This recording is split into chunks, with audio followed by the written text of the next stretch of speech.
the singing voice until just right now. Just right this second. And, Yeah. and with that, I am inspired, and all of you should be too, as the Icemen are hosting the Florida Everblades this afternoon. Gotta love live broadcast, right? Oh, it's spectacular.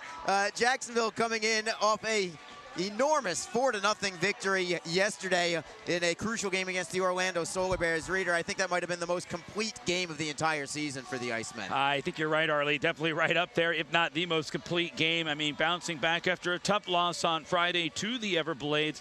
A game in which the Icemen really weren't that bad in. Again, tons of scoring chances, but Ken Appleby, the former Iceman goaltender, refused to let his former club back in the game. But long trip back home and then putting together a game they needed to have. And Arlie, I think the team responded. An impressive 4-0 victory. And now the task gets a little bit tougher because you're taking on one of the top teams in the division and the league and overall. And that's the Everblades here today. Quick turnaround, but now it's Florida that had to travel up here to Jacksonville. One of the best and one of the hottest as well, despite a head-scratching loss at home last night for the Everblades. They lost 5-1 at home to the last place Norfolk Admirals.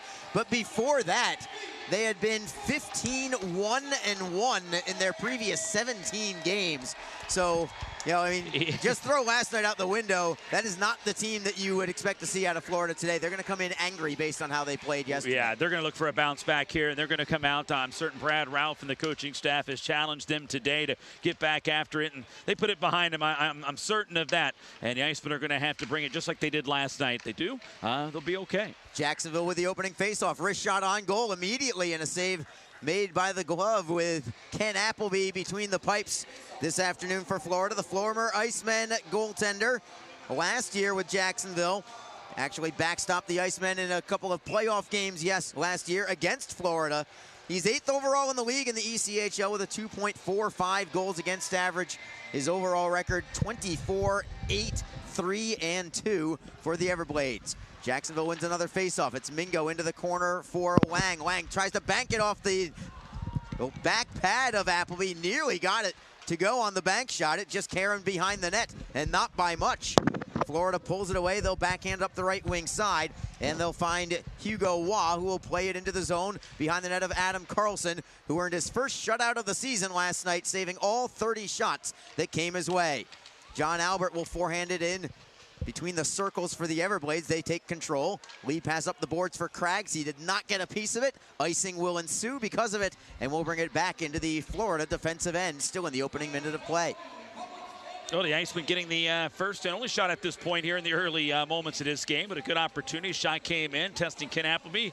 And again, this is something the Icemen did down in Estero on Friday. They had a ton of scoring chances, and it was just simply Appleby would not let the Icemen get back in that hockey game. And it really wasn't a poorly played game despite the 6-3 score. Everblades did have an empty netter, but just a couple of mistakes on the defensive side were costly. But aside that, the Icemen were able to generate chances in Florida on Friday night.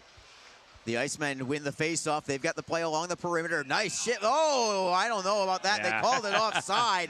We had a perfect viewpoint of it from here. Granted, the linesmen have a more perfect view than we do, but they say that Luke Shiplow took that puck outside of the zone. I would beg to differ. It's got to be 100% of the puck that goes 100% over the blue line, and I do not think that happened at all. Yeah, I mean, he definitely pulled it back, but he threaded the needle on it there, kept it in without question, in my opinion there. Maybe he saw it slightly different there, but yeah, I think that one certainly could be argued. But, hey, it is what it is. Faceoff came out of the zone. We're back to action.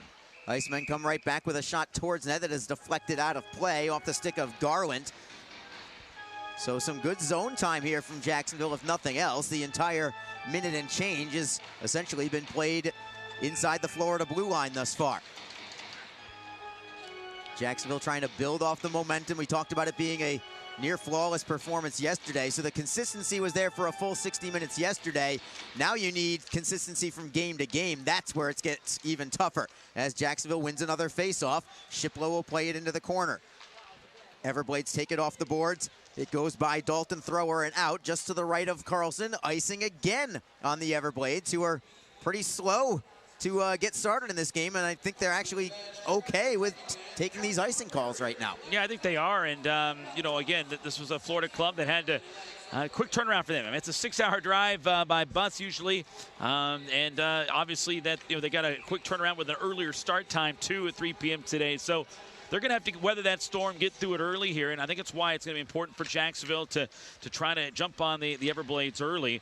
Again, the Everblades this season have been a team that hasn't always started well in games, but boy, when they get going, they're on, and they definitely know how to finish a game early, so be big for Jacksonville to get on top first. A chance for Zach Hall right in the slot, but it was blocked. Turnaround by Hall. He'll cycle it down into the corner for Dauda. Garland steals it from him, slides it around the right wing wall for Blake Winicky, and Winicky will chip it off the boards and out. Jacksonville right back with it, wristing it around, and in behind the net is Adam Dauda. Dauda, who had a goal and an assist yesterday, ultimately the game-winning goal, in fact, for Jacksonville.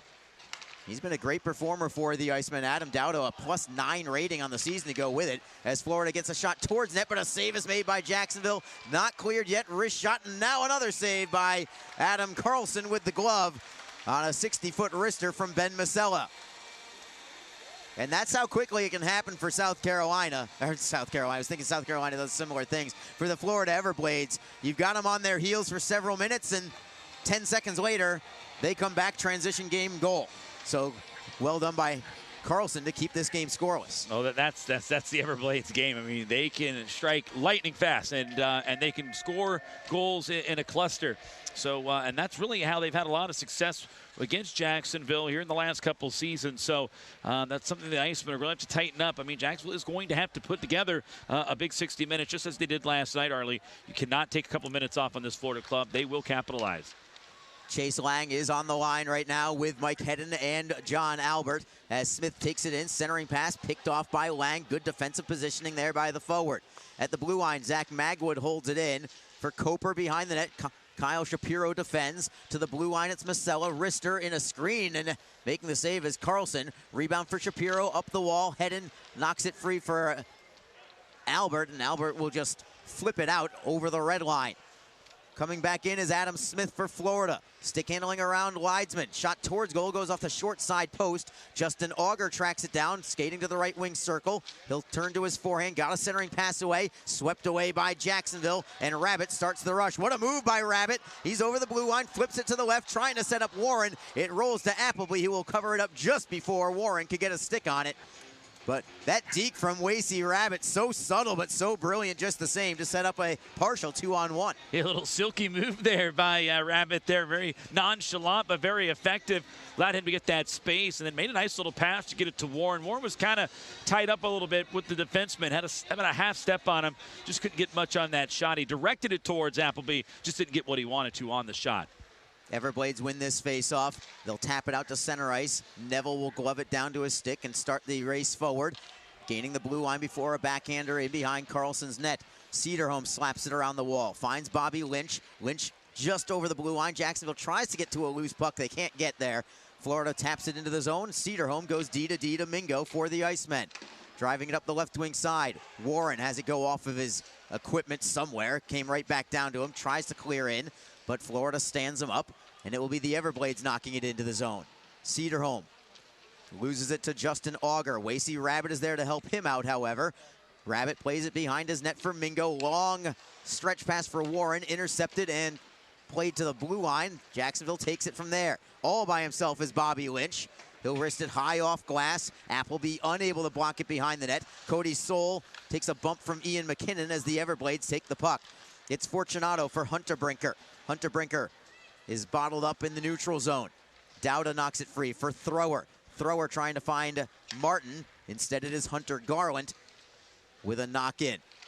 Thrower drives it around the wall. Hunter Brinker got a piece of it. Jacksonville gets it back. Dauda slides it into Florida territory.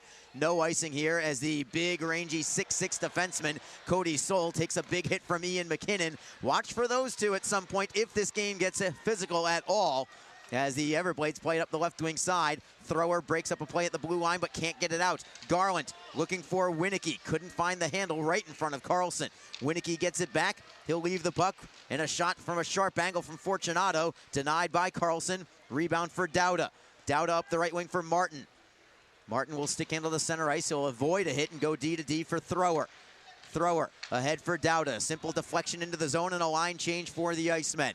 Down to 14:35 to go in the first period. Still no score between the Jacksonville Icemen and Florida Everblades. Florida has the puck. It's Joe Pendenza. Pendenza loses it at the Jacksonville blue line. Chris Leidsman, who's also been a strong performer for Jacksonville since being called up from the Southern Professional Hockey League. Both coaches, both Jeff May and Jason Christie, pretty pleased with his performance since he's been assigned to the team. As the Icemen clear in, and a great forecheck from John Albert on Masella. Masella trying to get away from a double team. Does play it ahead up the left side. That was well done by Masella as well. Magwood over the blue line. Wrist shot is blocked. It goes over the glass and out of play. We'll take a break with 13:57 to go in the first period. It is still scoreless between Jacksonville and Florida. This is Jacksonville Icemen hockey. Tonight's game is brought to you by the ECHL, celebrating its 32nd season of affordable family entertainment. The ECHL would like to recognize the following league sponsors: AMI Graphics, official signage provider; A&R Sports, official hockey accessory supplier; Athletic Knit, official jersey supplier; Baron Rings, official championship ring supplier; BFL Canada Risk and Insurance and Sutton Special Risk, sponsors of the 2020 ECHL Hall of Fame induction ceremony; Ephesus Lighting, the preferred lighting partner of the ECHL; The Fairley Group, official commercial insurance provider; Geico, official auto insurance of the ECHL; Handbid, the official mobile auction app; Honig's, the official partner of the ECHL officiating team; Howie's Hockey Tape, official hockey tape and lace provider; in Glasgow, official puck provider; The Migray Group, your source for game-worn jerseys; Ticket Galaxy, official ticket resale partner; and Warrior, official on-ice equipment provider of the ECHL. Catch all the live ECHL action in high definition by logging on to ECHL.tv. We are back, and Adam Carlson snatches a puck that came right through the slot on a centering feed. He'll take a draw to his right side. Shots on goal in the early going, 5 for the Everblades, 2 for Jacksonville. No penalties as of yet. Steven Saylor, I thought, officiated a pretty good game last night. He is your official again today, as the Everblades get a shot from distance. Blockered aside by Carlson. From a routine standpoint, it is Magwood to the near side wall. Turning on a man is Pendenza. Behind the net for Coper. Leidsman defends on him. All the way to the point, but there was nobody there. Pendenza had already lost his positioning, and the Everblades will have to track it down behind their own net. Brendan Warren skates by on a forecheck as Pendenza stick handles up the left wing side. He'll curl at the circle, tap it behind the net. Mingo around the wall, held in by Soul, looking for Magwood, poking it right towards Carlson at the short side post. Mingo knocks it free, moves it to Rabbit. To the left wing, it's Warren. Cross ice look. Martin for Cedarholm starting the rush. Cedarholm softly on net, went off the post. It bounced in front of Appleby, took a tricky bounce, and it went off the post. And the Icemen nearly gifted a goal here in this first period, as the Everblades take it into the zone. It is Fortunato behind the net for Dejan Mingo.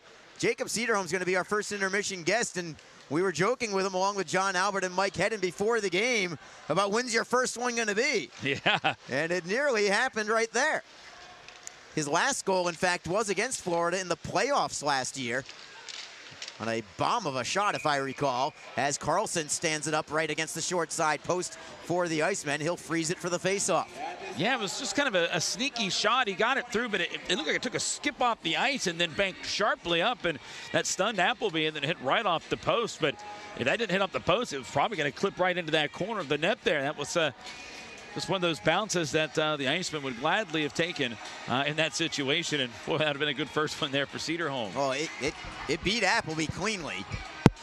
Just another inch or so to the left, and you're talking about a 1-0 advantage for Jacksonville. Everblades win the faceoff.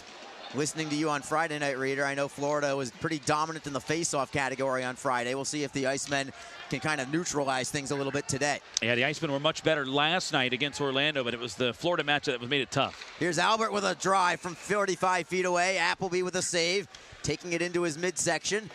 But a good shot there from Johnny Albert. Third shot of the game for Jacksonville. These Sunday afternoon games, always tough to get going, especially when it's the third game in 3 days. So both teams, I think, kind of just feeling each other out. I don't expect a whole lot of scoring necessarily in this game, and that makes the first goal all the more important. Faceoff will be to Appleby's right. It's Albert, Lang, and Hedden as your forward line.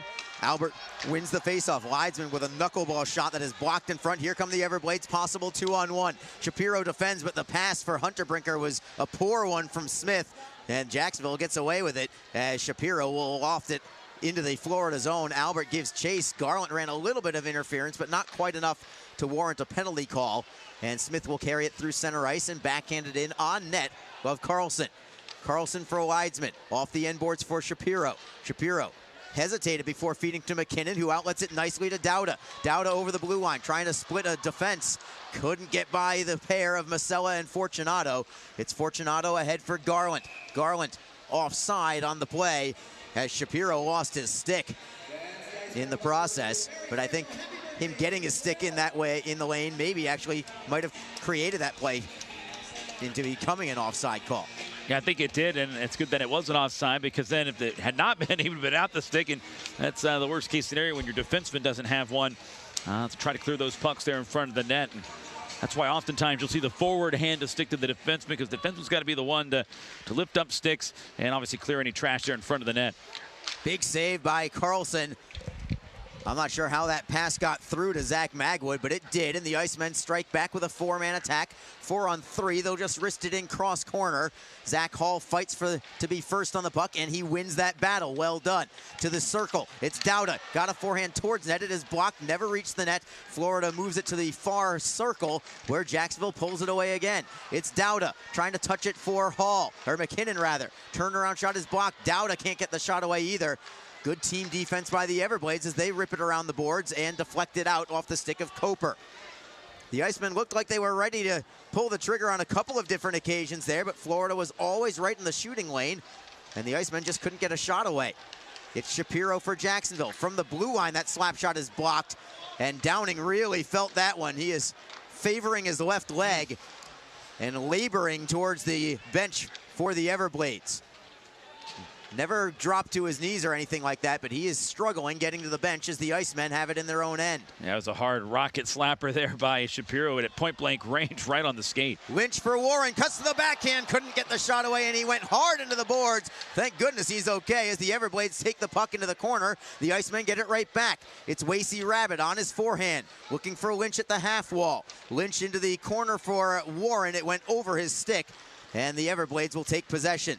Brendan Warren just missed a beautiful forehand to backhand move. He would have had an open net if he had just been able to get it back onto his blade again. Yeah, it was a great rush that time, and again, just kind of ran out of room a little bit as well, but it did kind of roll up on him. If he gets it back on his blade, he might be able to get that opportunity off and work that around. But good speed by Warren, good hustle play, and that's something that Jacksonville was able to do in that game on Friday. Again, just never were able to convert on those opportunities. That was really the difference in the hockey game. I think the speed of Brendan Warren really catches up on his opponents. I don't think they're ready for it. I'm not sure what it is. Maybe it's just his build, 6'1", 190, his dimensions. It's not unusual to have a speedy guy at 6 feet 190, but for whatever reason, he always seems to catch the opponents off guard with the speed that he does possess. And that worked to his favor there and nearly resulted in a goal. Jacksonville back at center ice. It is Hedden skating over the blue line onside. He'll float it into the corner for Albert. Albert takes a hit behind the net of Florida. Fortunato right in front of his netminder will stick handle away. Good shift by Fortunato. He's forced deeper, however, by Chase Lang. Moving it D to D for Soul. Lang, 4 checks on him as the Icemen look to steal at center ice. They couldn't get it. Instead, it's Craggs, left wing side, tries for the wraparound, deflected in front. Just missed the stick of Neville, and Jacksonville takes it with Lang feeding it for Cederholm. Cederholm from center ice, a backhand flip in and a line change for the Icemen. 8:57 to go in the first period. Still 0-0 between Jacksonville and the Florida Everblades. A steal from Jacksonville at center ice, but a penalty coming in the process. It's a slashing call against Jacksonville, and the first penalty of the afternoon belongs to the Florida Everblades. Yeah, so the Blades going to get a chance here on the power play. Scoreless game at the inside part of the halfway point of the first period of play. And Again, we've talked about it, Arlie. It's the big shock to us when you see where the Everblades rank in the power play in the league. But they moved it around pretty effectively the other night, and they've had some success in finding goals on the power play against the Icemen this season. Overall, 25th on the year out of the 26-team ECHL. Florida at 13.3%.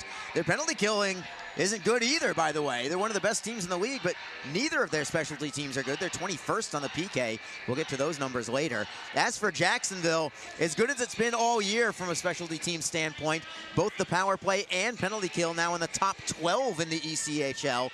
This is as good as we've seen the PK, I think, all season. 12th overall right now at 82.5%, including a perfect 4 for 4 on the kill yesterday against Orlando. Florida wins this faceoff. It's Masella, left circle. He'll walk the line, moving to the middle. Magwood at the left circle now. Back for Masella, who quarterbacks this power play. Magwood with a drive and a score. What a bomb from Zach Magwood, beating Adam Carlson. Short side, up high, just under the bar. There's your power play goal. It's 1-0 Everblades. Yeah, their power play, again, near the bottom of the league, but they have found success on the power play against Jacksonville this season, and they ripped that one in, top of the circle with a shot by Magwood on the one-timer. That one kind of clipped on the inside of the bar and found in. Just a good shot, a high riser. It's a tricky one, too. Those are tough. You never know, slap shots in general are just so unpredictable. That one snuck in, and the Everblades strike first here in this game. 11:26 will be the time of this goal, and Jacksonville will have to come from behind. The Icemen have won 7 of their last 10 games coming into this contest. Seems like when they win, they are scoring first pretty much every time. But when they're giving up the first goal, obviously not quite the same results. So Jacksonville will have to buck that trend today in order to come away with points.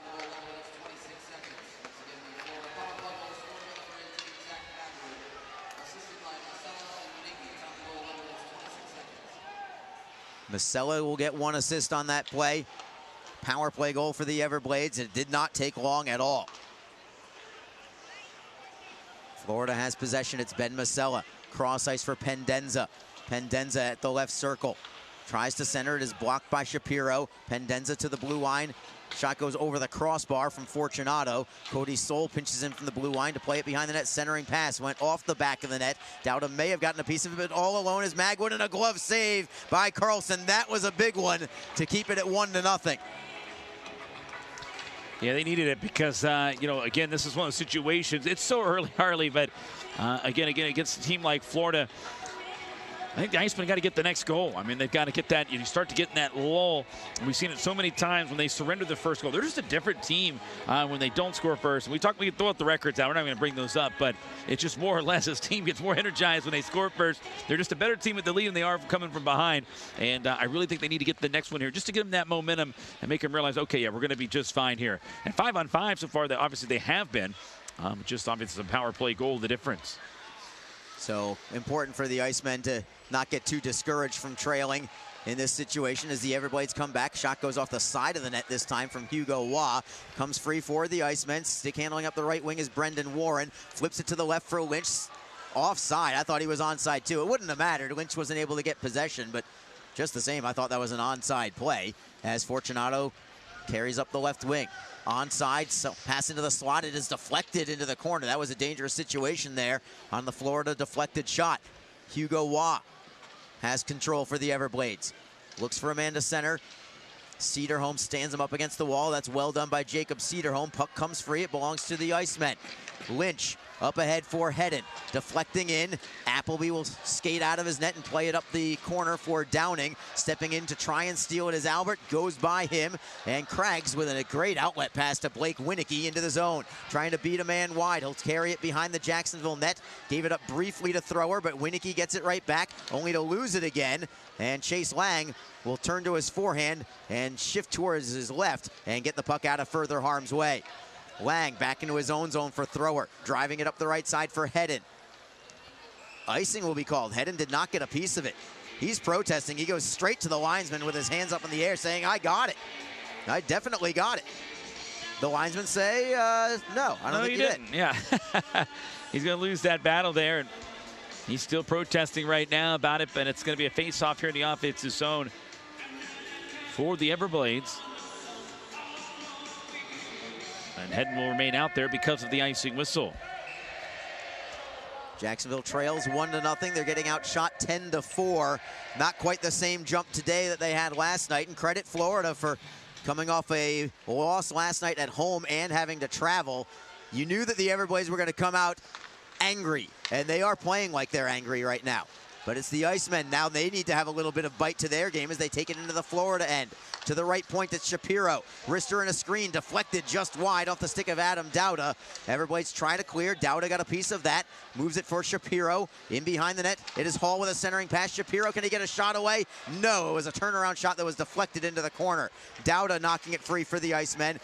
Loses control. Garland to the right side for Winicky. Winicky gains the blue line. Offside will be called. And we will take a break with 5:39 in the action in the first period. The Everblades are on top 1-0 over the Jacksonville Icemen. This is Jacksonville Icemen hockey. Ever wish we could get a new house? Yes, and Community First is freezing mortgage rates for up to 75 days, and they pay closing costs. Ever wish we didn't hire your cousin to fix our leaky roof? Just keep mopping. Ready for a new home? The home team at Community First can help by freezing mortgage rates for up to 75 days and paying your closing costs. Learn more at communityfirstfl.org. Community First, love where you bank. Equal housing lender. Sign up for ECHL TV and watch every ECHL game live online. Follow your favorite teams at home and on the road. With live streaming available on your PC, iPad, and iPhone, you'll never be too far away from the action. Never miss a big goal. Relive your favorite ECHL moments in the video archives. And catch every game from around the league live. If ECHL hockey is on, it's on ECHL.TV. What does it say? Where are we at? Oh! Harley Johnson along with Alex Reed. That's all right. Just had the best bet Jacksonville card shuffle game. We did not have a winner today, but there's always Wednesday against the Norfolk Admirals, perhaps. I got it right. I'm 2 for 2. Congratulations, Reader. Yeah. I'm proud of you. But I can't win. I'm not eligible to win the prize. So. That's true. Nor am I, for that matter. So I couldn't you even especially. help. Especially. Me of all people. Yeah. Would be the case. Jacksonville trailing 1-0. They'd love to have one to go into the break with a tie score. They've not played poorly in this first period, but credit Florida there. I think they're playing an exceptional game, and they capitalized on their one and only power play. Now it's the Everblades' possible 3-on-2. Magwood over the blue line. Drop pass.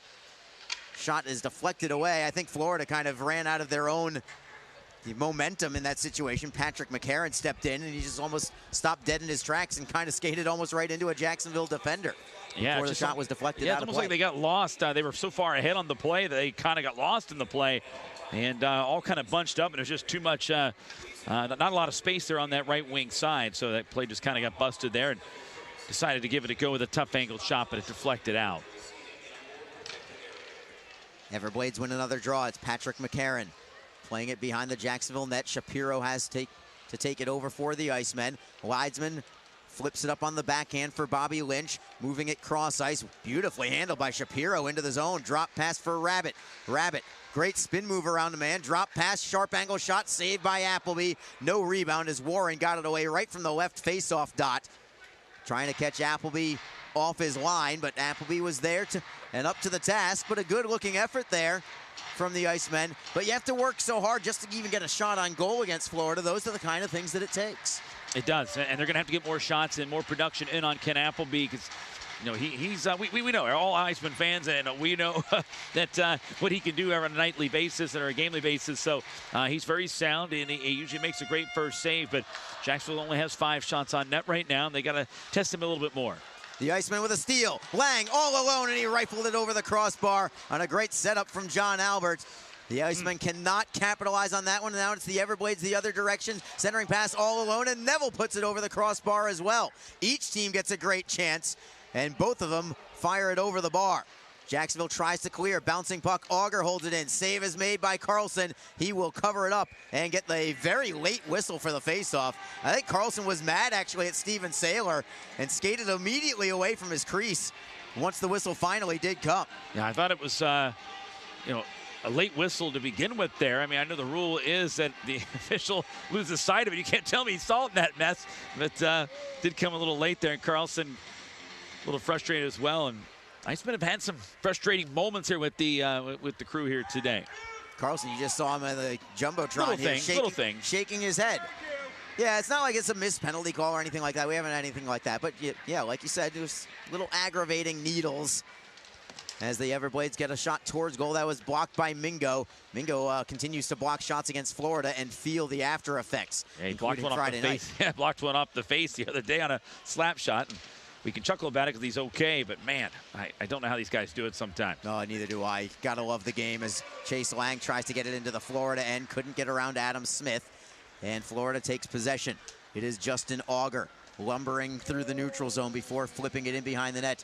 Mingo loses an edge. Dauda there to help him out, swinging it around the wall to the blue line. Not out yet. Dauda gets it right back, however. Plays it to center ice, tries to kick it onto his stick. Kicked it a little too far, and the Everblades take over. 3:45 to go in the first period. It's Florida 1, Jacksonville nothing. A power play goal from Zach Magwood, the only tally of the game, on a picture-perfect shot. Top shelf, short side on Carlson. Jacksonville forechecking in the offensive zone. Hall tries to knock it free, deflects towards the blue line. Everblades play it to the Jacksonville line. It's thrower, D to D for Luke Shiplow. Shiplow trying to accelerate through center ice. Shifting to his left, he'll play it off the boards to himself into the corner. He and Soul will battle for it. Shiplow won it with a one-handed touch pass for Craig Martin. Martin looking for Rabbit in front. Pulls the trigger and scores! Wasey Rabbit ties it up at 1 on the backhand feed from Craig Martin. 3:08 to go in the first period, and we're dead even at 1. What a shot by Rabbit. He had to get rid of it quickly there. He was in the slot. There was a little bit of traffic, but he one time ripped it right into the back of the net there. And what a shot by Wasey Rabbit, who has really been putting him in here as of late. Remember, he did the little, pretty much saying the monkey off the back when he had the goal on Wednesday. Well, he's had 2 more goals since then, and he's been on a little bit of a tear here. What a feed, and Rabbit getting the goal here to tie it up. Martin and Shiplow should assist on that goal from Wasey Rabbit at 16:52. And here's Joe Massa with your goal call. Iceman goals, scoring his 7th goal of the season, number 20, Wasey Rabbit. Assisted by number 6, Craig Martin. And number 4, Luke Shiplow. Time of the goal, 16 minutes, 52 seconds. Once again, your Iceman goal, scored by number 20, Wasey Rabbit. Assisted by Martin and Shiplow. Time of the goal, 16:52. Jacksonville has the puck in their own zone. It is Warren, 2-on-2 with Lynch. Warren left wing side, steps to the outside and beats a man wide. Sharp angle shot goes wide. He'll try and track it down behind the net, only to have Downing take it over. I think Downing had a couple of shifts off the ice after taking a shot from Shapiro earlier in the period, but he is out there now as Carlson makes a save and the Icemen attempt to clear. Lynch at the blue line, beats Smith to the puck and flips it to an open wing for Warren. Warren tosses it in behind Appleby's net. John Albert stayed on the ice. He's first on it. What a move to keep possession. Albert tries to center, plays it for Cedarholm, but it was just out of his reach, and it comes deep into the Jacksonville zone. Mike Hedden moves it to the left side for Mingo. Mingo off the wall. Masella takes over for the Everblades at his own line. 1:47 to go in the first period. It's now a 1-1 hockey game as Florida plays into the zone.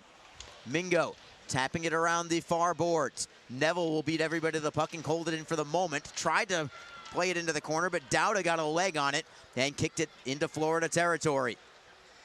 Patrick McCarron waits behind his net. Dauda standing between the hash marks to see which way he goes. And McCarron goes straight up the middle as Dauda moves to his left. Downing tapping it in to the right of Carlson. McKinnon first on the puck for the Icemen, slamming it around the wall. He finds Dauda. Trailer is thrower. He'll start the rush at center ice. Tries to play it into the zone. Florida's going to be called for touching the puck with a high stick. And it'll create an offensive zone draw for Jacksonville. Wasey Rabbit has tied it up with his 7th goal of the year from Craig Martin and Luke Shiplow. And on that goal, Rabbit was waiting for that pass for a long time. He had his stick up in the air for what seemed like about 2 or 3 seconds. That pass actually came relatively late, but just in the nick of time. Yeah, it did, just in the nick of time. That's why I had to get rid of it so quickly, because that area, I think the Everblades started to notice that stick was up. They said, we better guard this guy. By the time they got there, it's too late. He already got the shot off on the one-time rip. And that one did blaze right past Appleby into the net. That was a good hard shot. And Wasey Rabbit now 3 goals here on the week.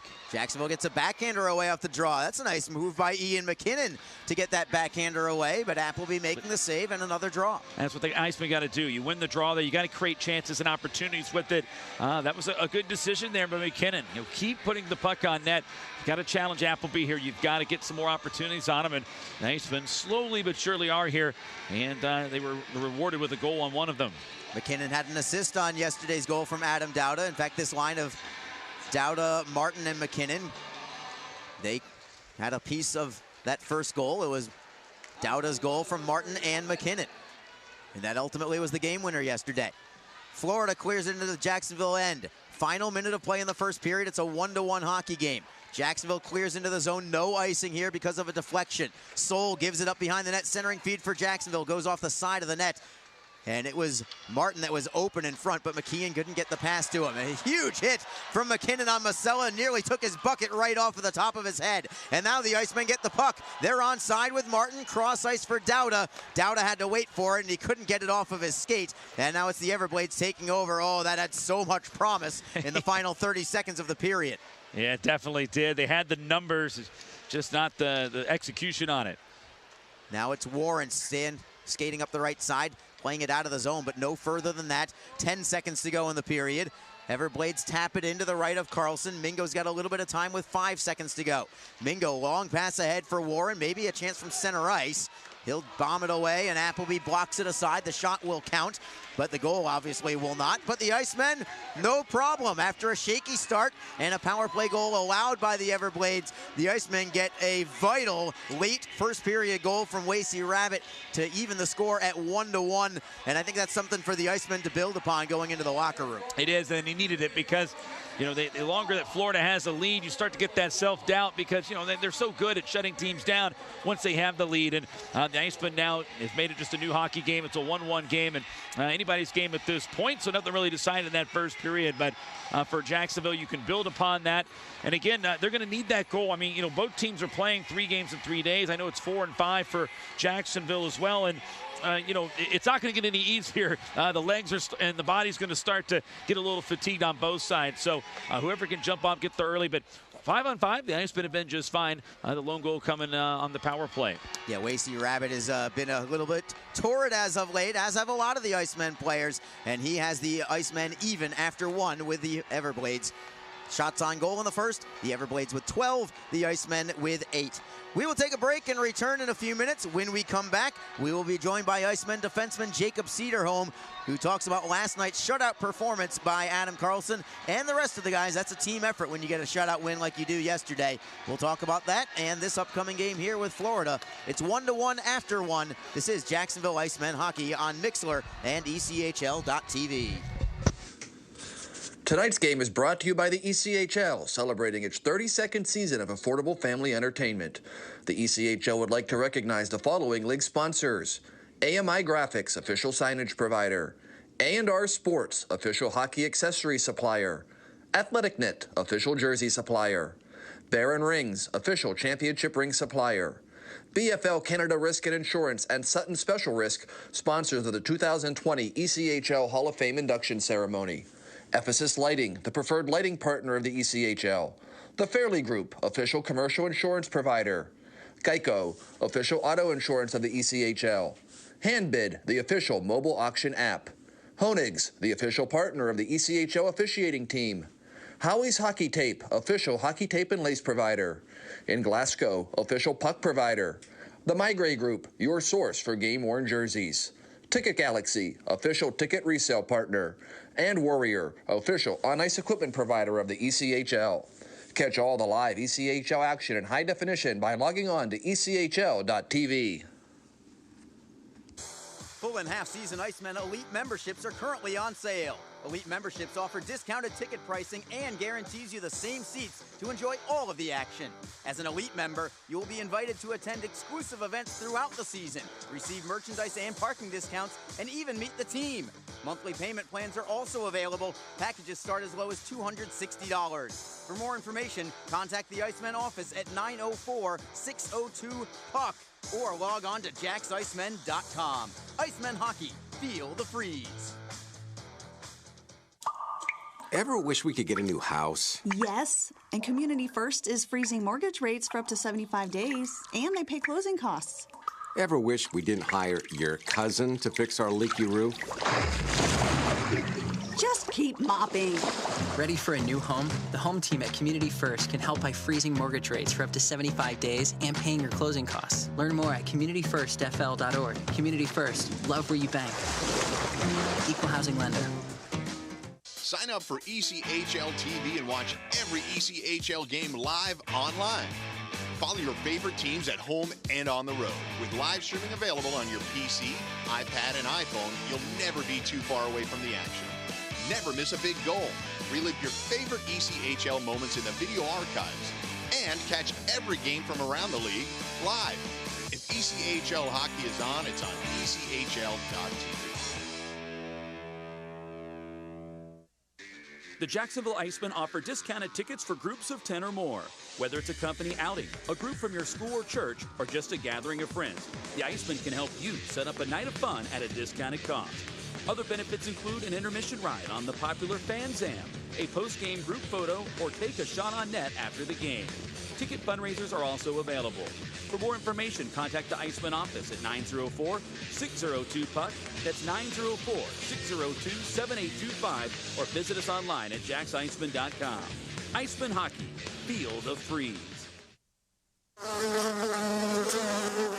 Ever wish we didn't have so many bank fees? Ouch! We should get a free checking account at Community First. They even give you a cash bonus. Ouch! Ever wish we had just bought a jar of honey instead of harvesting it? Ow! Bad bee! Have you heard the buzz? Community First is giving up to $200 cash bonuses when you open a free checking account with direct deposit. Learn more at communityfirstfl.org. Community First. Love where you bank. NCUA insured. NHL players have amazing talent, and some of the very best developed right here in the ECHL. Beagles in, he scores! Now, follow all your favorite ECHL alumni every night on NHL Network's primetime hockey show, NHL Tonight. Both teams recognize how big this matchup is. Fire save by Newman. Rebound! Goosebump stuff.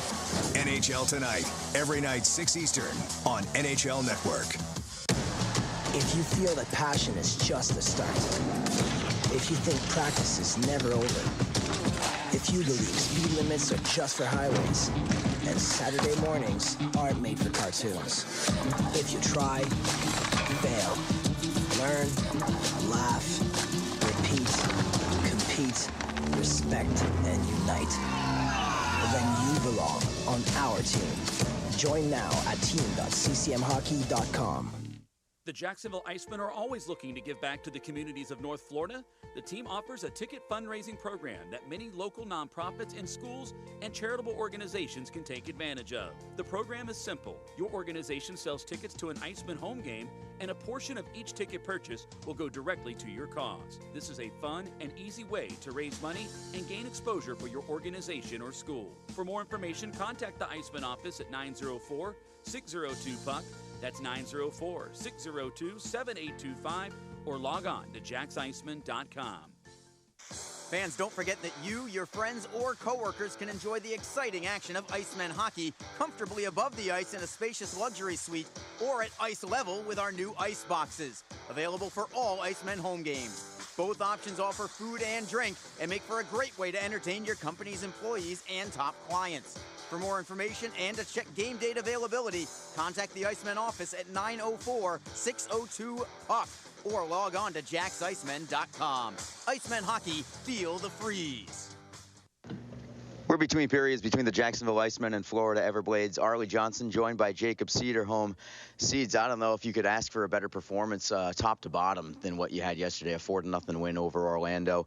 Took an effort from the goaltender on up, and I don't think there were any passengers yesterday. No, I couldn't agree with him more. I mean, Carlson in the net was obviously outstanding with the shutout. And after coming back from that game down in Estero against the Everblades we're facing tonight was a good bounce back, and we got the opportunity to go right back at it. It was awesome. I got the feeling that with the game in Florida that you weren't discouraged at all as a unit about how you played. I know the result isn't what you wanted, but you seemed like you played pretty well and had some momentum to build off of. Absolutely. I think there's a lot of good things in the game we played 2 nights ago, and I think we brought those good things we did there in that game to yesterday's game and even added more stuff on it. And as you said, there was really no passengers. Everybody hopped on the train. And what were some of the things that you saw yesterday that maybe Coach had brought up in pregame that you knew you had to execute, and obviously you did so flawlessly? I think it's like we know our systems by now. I think it's the small details, always getting the pucks. I know it sounds ridiculous, but it's the easy things, the small things that make up the big things in the end. And I think we really did them yesterday. We took care of the puck, and we support each other all over the ice, which was a huge deal for us yesterday. So you know you're capable of doing that now on any given game. Now the question is being able to do it game after game and trying to have a repeat performance against an excellent Florida team today. So what does it take to do it again, especially in the third game in 3 days? I think especially, as you said, now we have a tight schedule too. I think it's just keeping each other accountable and like these games when it's this tight, we just, as I said before, it's the details in our game. We know the systems, but it's always coming to work, and especially mentally with these many games. I feel like mentally is the biggest part right now when we have these many games. So let's carry on the great feeling we had from yesterday's games and tonight to today's afternoon game. And let me talk about the defensive core in particular with last night and getting a shutout. I know that it's great for Adam, obviously, but I think it's great for you guys, too, as a defensive unit. That's kind of the thing that you take pride in, especially your game. You're a stay-at-home defenseman for the most part. It's almost like you've got the shutout for yourself personally, too.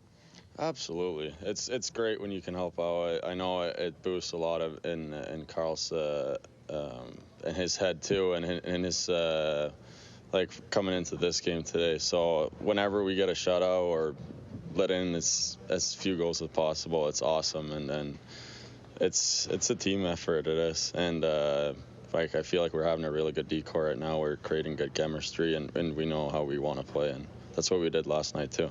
And we certainly hope to do it again today. Good luck again, Seeds. Thank you, Arlie. All right, there's Jacob Cederholm with us between periods. We'll come back in just a moment. This is Iceman Hockey on ECHL.TV and on Mixler. Tonight's game is brought to you by the ECHL, celebrating its 32nd season of affordable family entertainment.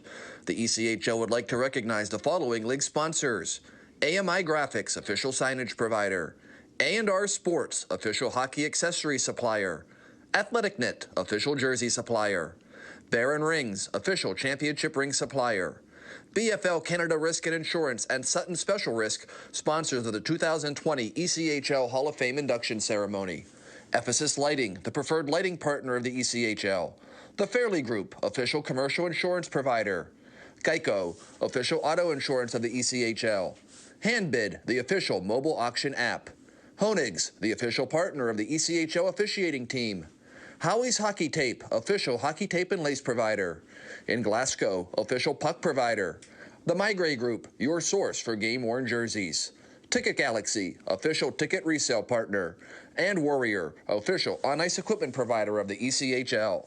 Catch all the live ECHL action in high definition by logging on to ECHL.TV.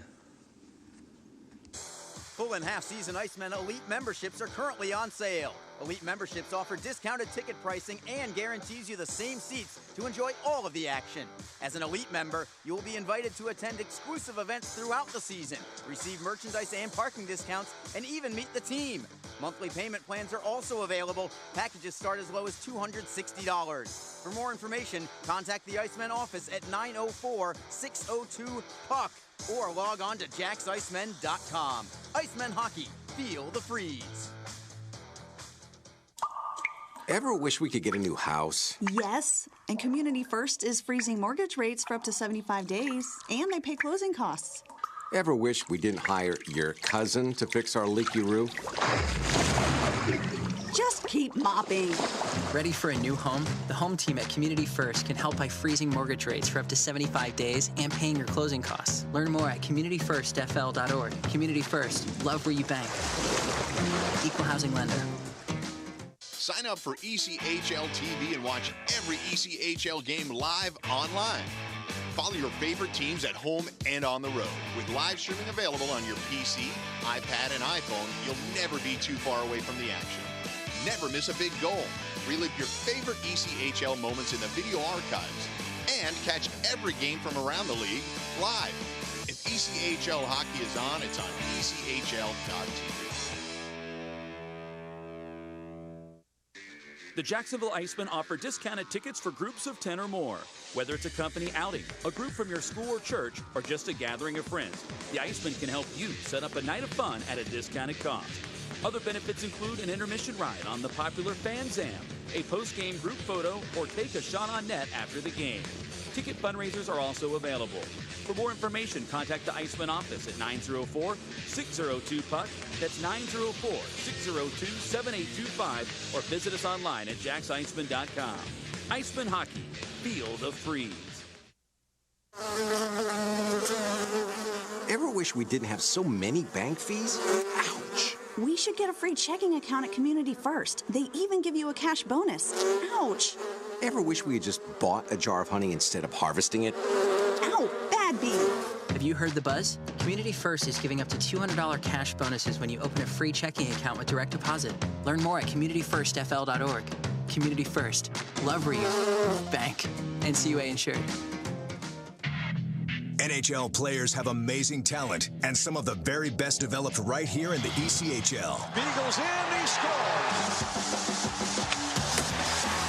Now, follow all your favorite ECHL alumni every night on NHL Network's primetime hockey show, NHL Tonight. Both teams recognize how big this matchup is. Fire save by Newman. Rebound! Goosebump stuff.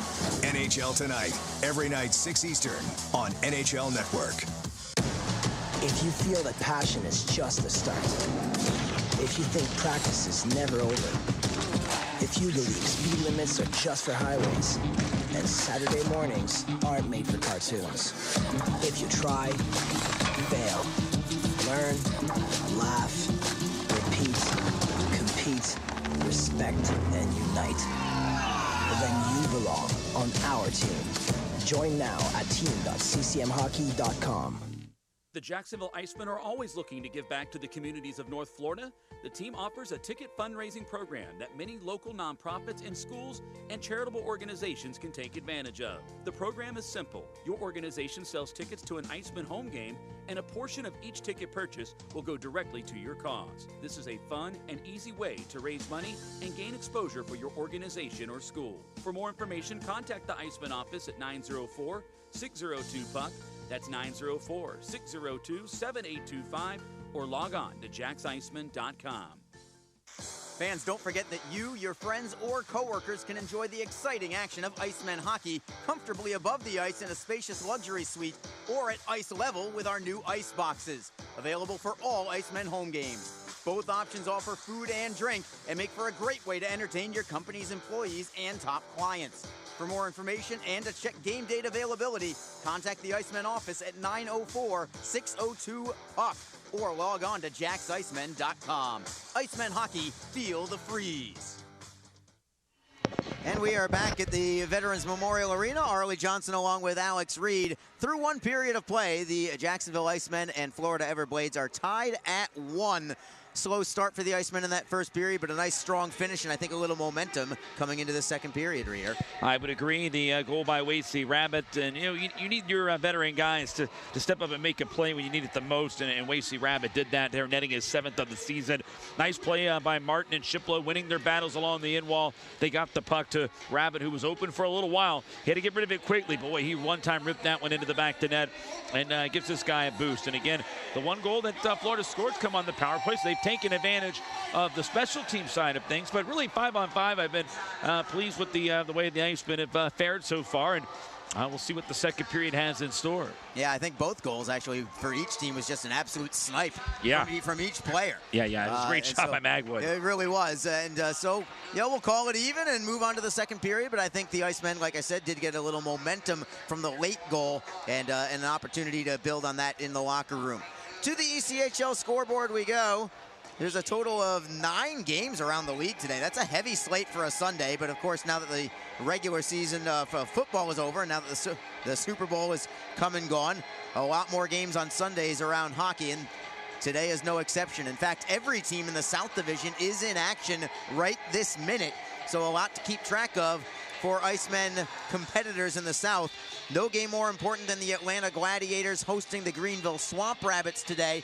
They have just started the third period of play. It is a 2-2 game between Atlanta and Greenville. I suppose if it were me, I would be rooting for Atlanta. Some people would think, nah, Greenville, because we want to catch Atlanta first before anything. But ultimately, whatever you're thinking, anything but overtime really would be an okay result. Yeah, you don't want both teams to get points in that situation, and it is one of those tough ones. Who do you pick for? Because, we are in the season of scoreboard watching when you're trying to make a playoff spot and need teams to lose. But, I think you're right there on that assessment, Arlie. I think, Atlanta, I think the Icemen still have to see them 5 more times. So they'll have plenty, I think, and they need to win those games anyway if they're going to contend. So I think that problem will take care of itself. So that's one of those things that will be something that the Icemen will have to take care of anyway. So, but you're right. Again, really the only thing Icemen control are their games. And right now, the 1-1 with Florida. Elsewhere around the South Division, the Orlando Solar Bears at home after a pretty deflating shutout loss last night here to the Icemen. They're playing a little angry as well. They are at home and defeating the Norfolk Admirals thus far 2-0 after 1 period of play in that one. And finally, from Charleston, South Carolina, the South Carolina Stingrays struggling a little bit with the last place Worcester Railers from the North Division. South Carolina has just now evened the score early second period. It is 2-2 in that contest. Puck is down. We are underway with the second period. Jacksonville controls. And we'll see if the Icemen can get their first lead of the contest in this second period as the Everblades get a shot towards net, but it's well wide to the stick side of Carlson. They'll keep it in at the blue line, however. Masella at the right point. We've got a whistle and a penalty. This is on Florida for interference. And I believe this is going to be a power play for the Icemen coming up. Justin Auger appears to be the man heading into the box. And for the first time today, Jacksonville has a Darley's Plumbing power play. Yeah, it's going to be interference to the big guy, Justin Auger. And Icemen will get to work on the power play, a unit that has 4 power play goals this week. 2 of those scored against Worcester. 2 of those scored, I believe, against Florida on Friday night. But only had 2 opportunities last night. Despite looking pretty good on the power play, they're just unable to convert. But it's a power play unit starting to get a little bit of a rhythm here in steam here late in the season. And it's a penalty kill unit for Florida that has struggled at times, but the Everblades do win this faceoff and clear it all the way behind the Jacksonville net. And they'll be first on the puck as well, trying to capitalize on a Jacksonville team that has struggled all season long with giving up shorthanded goals. Finally, the Icemen pull the puck away. Mingo actually ran into his own man, Adam Dowda. Fortunate that there was nobody around for the Everblades. It was a big clear for the Everblades because they had a broken stick right off the draw there, and that would have put essentially having another man down without a stick. The Icemen couldn't convert on that. Jacksonville does get the puck into the zone, and they'll set up shop. Wrister away. It is blocked by Neville. He'll turn and fire it out, but it goes, the Icemen catch a break there as it went off the corner glass right where the 2 team benches meet. Kind of that in between the glass. If you ever watch on NHL Network or NBC Sports Network, they've got that little spot where the sideline reporters will be. In our case, it's fans that get a chance to be in there, having a great outlook on the game. And it went off that corner glass, which officially is out of play. So that makes it an offensive zone draw for the face-off. Yeah, that was a good break there. And Icemen here, they're just going to win the draw, which they do right here. Jacksonville with control. Head and left point. Tries to find a teammate. He'll rim it around instead. All the way to Martin, but he thought Shiplow was at the point. He should have been the one trying to get the puck. He wishes he had that one over again. Shiplow will have to track it down behind his own net now. Still 1:03 to go on the power play. It's Albert trying to find a man, but Craggs breaks it up and moves it to the neutral zone. Touch pass from Shiplow to Albert. Nice feed for Martin. He's into the zone on the right wing side. Takes it behind the net, tries to find teammate. He's got nobody in front. He'll feed it to the line instead. Hedden tries to get around a double team and does so effectively for Lynch, and down below for Albert. Albert on his backhand, pivots to the forehand behind the Everblade net. To the blue line for Shiplow, right point. Shiplow to the circle. It is Martin. Martin closes. Down low, it's Albert. Albert can't find a man in front. He'll have to skate to the circle. Blue line, it's Shiplow at the point. 65 feet away. For Martin at the circle. Plays it underneath. Albert trying to go back to Martin. Puts it towards goal. It was blocked in front. Martin gets it back to the blue line. It is Shiplow. Wrister in a screen. Save is made. Rebound. Score! John Albert on the power play puts the Icemen on top 2-1. Banging home a rebound from a Luke Shiplow shot. And he finds the range and tickles the twine for the advantage for Jacksonville. Yeah, the Icemen had some looks down low. They got the puck back up high to Shiplow. Looked as if Shiplow made a look as if he was going to pass it and then took the shot instead. And then that one got in on goal, and the rebound put home by John Albert. And the Icemen now with a power play strike. This power play, Arlie, fifth power play goal of the week. Certainly surging here this week, and a big one there for Jacksonville, their first lead of the game. John Albert gets the tally. He's starting to find the range with his goals a little bit too. Just his 6th goal of the season, which is surprising in itself. And here's Joe Massa with your goal call on another power play goal.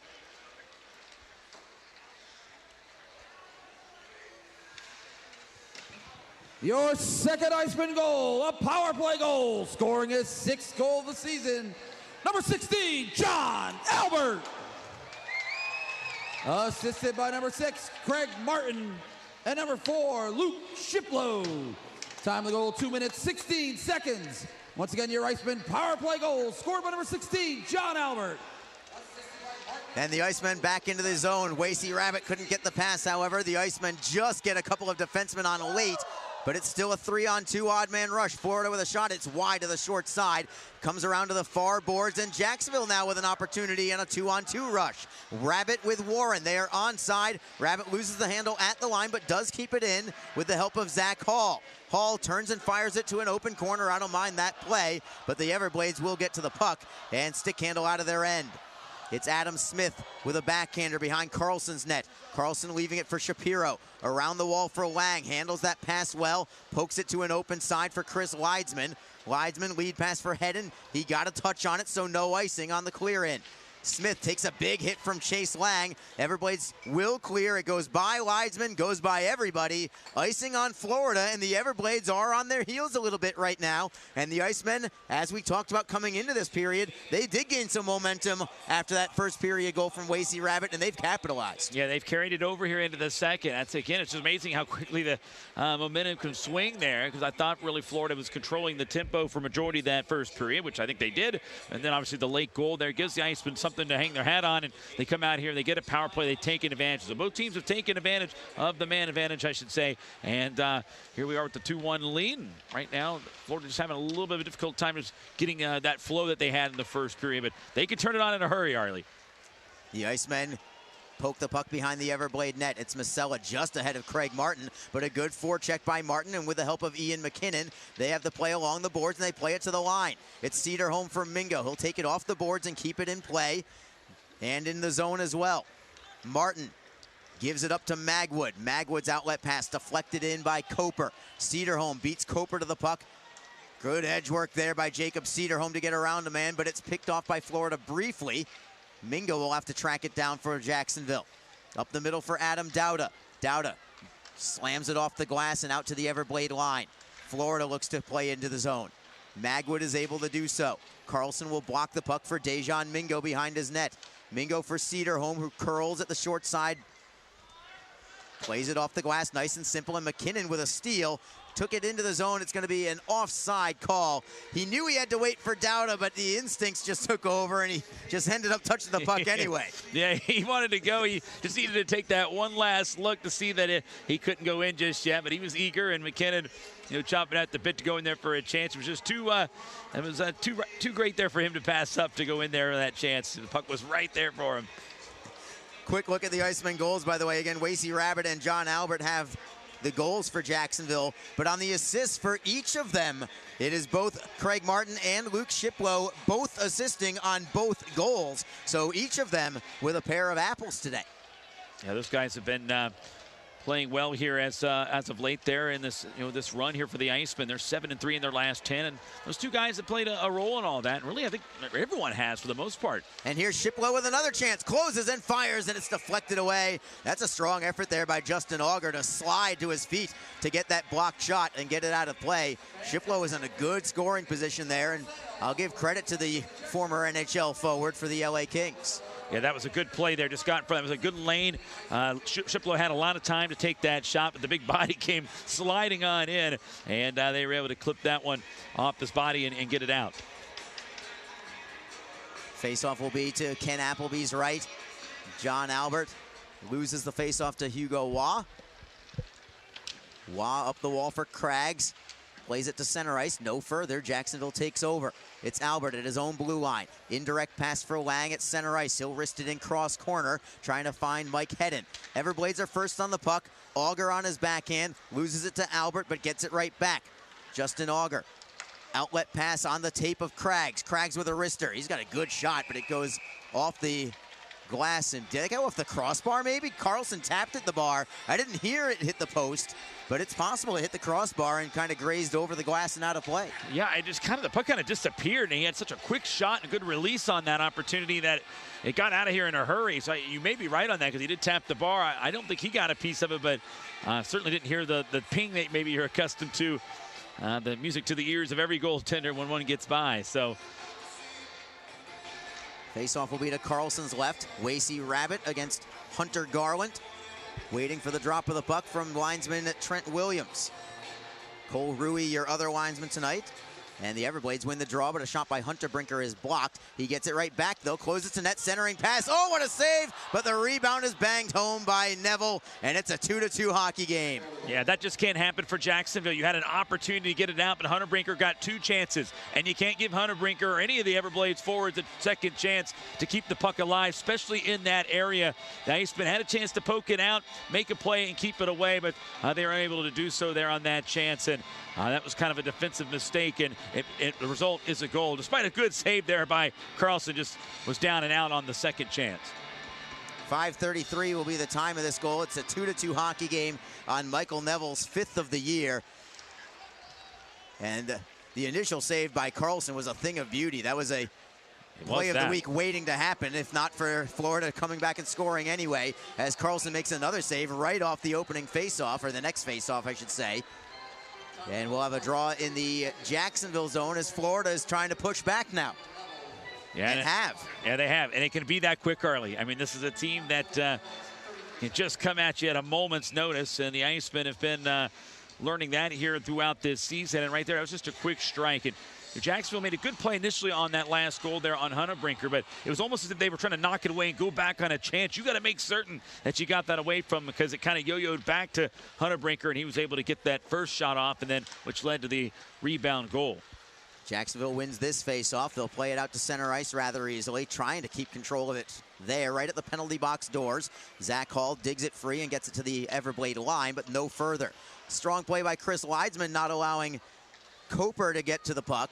And a bouncing puck in the Everblade zone. Dowda will give chase, but Soul plays it D-to-D for Fortunato. Ahead for Levko Coper. Coper taps it into the Jacksonville zone. Martin curls away from one man, plays it off glass and out, and finds a teammate as well. Dowda for Hall into the zone from the slot. Save is made. Rebound is loose. It's still loose. Forehand. Score! The Icemen come right back, and Adam Dowda has put the Icemen on top 3-2. Boy, Adam Dowda's had a great week as well. Had a goal last night, gets another one right now, and boy, that was off the rebound. That's what we talked about, Arlie. Get more opportunities in on Ken Appleby. Hall did just that, getting a good shot off the rebound, kicked out, and Dowda was right there, and Jacksonville reclaims the lead. I like how Dowda waited a little bit to take that shot. He knew that he had some time, but there was a lot of traffic in front. He wanted to make sure that he had the right catch and release spot for him. And ultimately, Adam Dowda gets the goal and puts the Icemen on top 3-2. Here's Joe Massa yet again.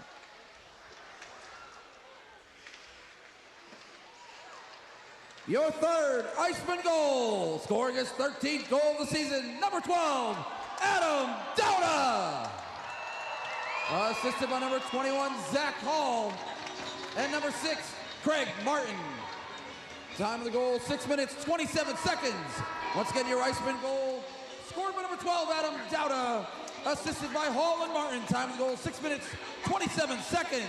So Adam Dowda's 13th of the year. Craig Martin, a 3rd assist on the day as well. And he is obviously playing a role in this one. And credit Hall as well, going right up the middle. He wasn't defended. He was kind of soft defense on him. So he said, okay, you're going to give me that ice. I'll take it. He got a good low wrist shot away in the slot, kind of shot that you want a rebound for, and that's exactly what the Icemen got. Yeah, good shot there right off the pads, and again, a good first save made by Appleby. He's going to do that, but again, the rebound was there, and the puck made its way to the stick of Dowda, and Dowda with that little delay hesitated for a second and then got it in for the tally, and the Icemen reclaimed the lead, and they've got to, that's what they have to do, and we talked about it. It's going to be important to get some shots in on Appleby. He's a sound goaltender. Icemen fans know that, but he can make things happen on that first save, but the Icemen got to the net there, and they actually had 3 guys going towards the net, and I think the Icemen have been finding success by doing just that here in recent weeks. And looking at Adam Dowda, I think he's been a great acquisition from the Kalamazoo Wings. With that goal, now this is his 21st game for Jacksonville after being acquired from Kalamazoo in exchange for Garrett Ross. 8 goals, 8 assists, 16 points in just 21 games. That's pretty close to a point-a-game kind of clip for Adam Dowda. And he started very slowly for Jacksonville, too. I mean, a lot of those points are just in maybe the last, I don't know, 12 to 15 games or so, and he's really taken over a little bit. I really like his game, and you know, and he likes it here. You had a chance to chat with him, and he's a guy that you know, when he came over here, he said, you know what, I feel like I'm getting more opportunities here. I think he's making the best of it. So he's been a great addition. He's playing hard. He plays hard. I know the coaching staff's thrilled to have him. And again, you're right, Arlie, a great acquisition indeed. The Icemen, nice break out of their own end to get the puck free to center ice, and Chase Lang will clear it around the wall. Appleby backhands it to the right side, and Florida tries to clear out at the blue line. Lang holds it in. Excellent effort. Seam pass. Trying to pull the trigger was heading, but it was a deflection by Downing to knock it free. Jacksonville still with the puck, however. Slap shot by Cedarholm, and Appleby saw that one late. Just got a piece of it. Albert taking it over for Jacksonville. Good pressure here from the Icemen. Mingo at the blue line. Plays it away from McKinnon, looking for Brendan Warren. McKinnon gets it back, feeding it for Auger, who will backhand out to the Jacksonville line. But good pressure here from the Icemen. They're not satisfied with just a 1-goal lead right now. It's Appleby for the Everblades. To the right wing for Patrick McCarron. McCarron shovels it in to the right of Carlson. Dalton Thrower will beat Hunter Brinker to the puck. Finds Lynch. Lynch with a clean breakout, and a 2-on-2 develops, maybe with a trailer. Rabbit over the blue line, looking for Warren. Save is made. Rebound behind the net. Warren, good body positioning to keep that play moving. Florida tries to clear out, and they do, just by Luke Shiplow and out to center. It's Shiplow for Rabbit. The Icemen coming at the Everblades in waves right now. Appleby behind the net, leaves the puck for Smith. Around the wall, Warren will break it up.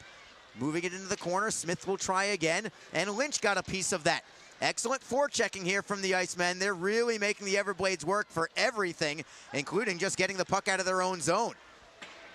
Florida does get it to center ice. They'll wrist it in behind Carlson's net. Jacksonville wrists it around the wall. Wide open there is Hall. Hall will backhand it out to the Everblade line. 11:17 to go in the second period. Jacksonville on top by a score of 3-2. Adam Dowda has the go-ahead goal in this one just a few minutes ago. It is the Icemen playing it into Everblade territory. Dangerous pass from Florida, but they get away with it. It's Blake Winicky over the line on the right wing side. Cross ice for Coper. His shot goes wide. Pendenza tries to move it towards net, but it gets deflected into the corner, and Jacksonville pulls it away. Kyle Shapiro, who's missed the last couple games.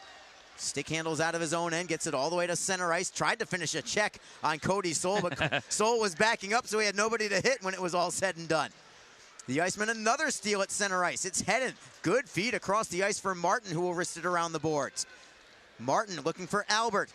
Can Albert set up Hedden? Not quite. The Everblades take it, and it's Pendenza for Magwood. Magwood into the corner, centering pass, deflects to Carlson, who is alert to make that save with the right pad. Might have gone off a Jacksonville skate, but it ended up right on net, and Carlson is there to keep this one a 3-2 game. Yeah, innocent looking play there by Magwood to throw it there in front of the net. I think it did hit off the skate and kind of bank quickly there to Carlson. He had to make a heads up stop on that one, but 3-2 lead right now. As we're approaching the halfway point of regulation. Still plenty of time, but no doubt that third goal by Jacksonville is giving them a little bit of an extra boost. We'll see if they can continue that. Draw will be to Carlson's left. Everblades control it. Downing tries to play it into the corner, but he airmailed it right over the glass and off the netting. So we'll have a face-off still in the Jacksonville zone. Quick update on a score from Gwinnett County, where the Atlanta Gladiators are now leading the Greenville Swamp Rabbits 3-2. Just 8 minutes to go in regulation there. Our thanks to Chris up here in the booth, our off-ice official, helping out with the scores. We're not the only two that scoreboard watch, by the way. There's this off-ice crew. They are rabid Icemen fans. He's not the only one, I promise you.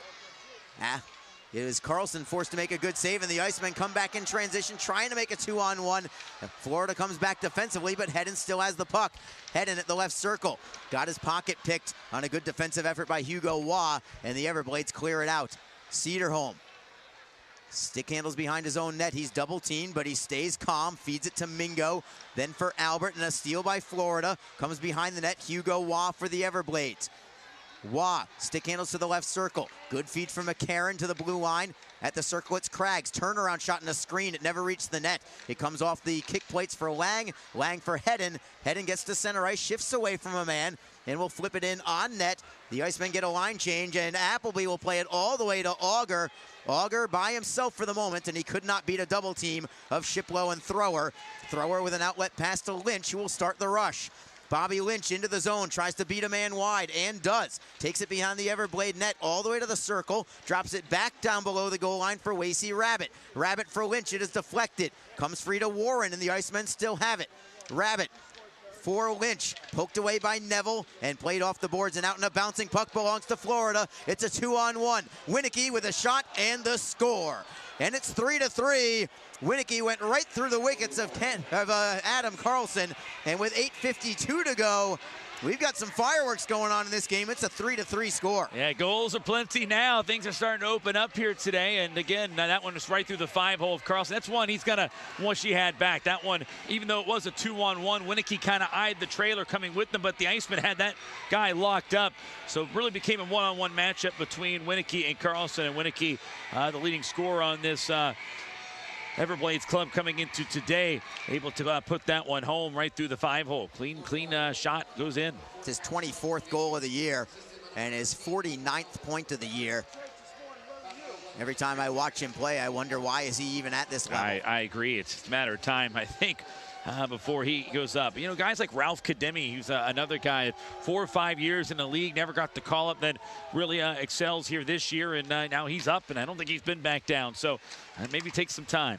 Good defensive stick by Zach Hall on a back check on Winnicky. That was a big play because Winnicky might have been all alone at the right wing side again. So the Icemen will just have to keep grinding. It's a 60-minute game. Every time you play the Everblades, you can't just play part of the game and expect to win. And you know you're going to get Florida's best, especially when they're coming off a loss themselves, as they did last night. Jacksonville possesses the puck. It's Leidsman up ahead for Hall. Bouncing it for Martin, who forehands it just over the Everblade blue line. Florida possesses with Ben Masella. It's Masella. Nearly had it picked off by Martin. Loose in the neutral zone. Everblades have it. Coper drives it in behind the net of Carlson. Chris Leidsman first on the puck for Jacksonville.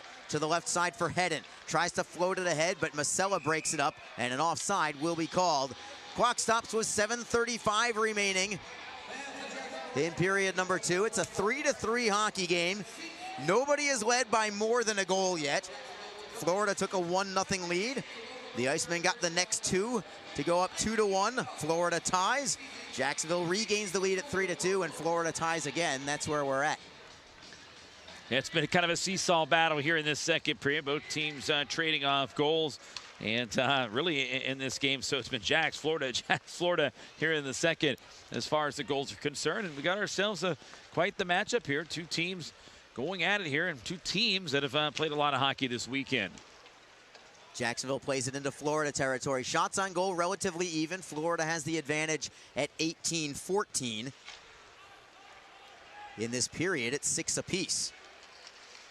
As the Icemen with a steal at center ice, it is Lang on the backhand, trying to find Hedden, who's being rid off the play by Ben Masella. It could have been an interference call, but they do not call it. To the blue line, Cederholm, right point. Cross ice for Mingo at the left side. Plays it cross ice again, but it goes off a leg and out. That could have been too many men on the Icemen. They let it go. It was close. Would not have surprised me if they blew that play dead. So the Icemen will play on and I guess get a small break in that situation. Florida into the zone. It is Craggs playing it off the wall for Masella. Being pressured by Warren. Masella somehow holds it in at the point. Playing it off a leg and to the far side wall for Auger. Auger kicks it in behind the net for Craggs. Defended by Luke Shiplow. Shiplow cannot get the puck free. It's Auger positioning himself with that big 6'6" forward frame. Shot towards net is wide to the short side. It actually went off the side of the net. Craggs cross ice, stolen by Jacksonville. Trying to skate with the puck in transition. It is Warren.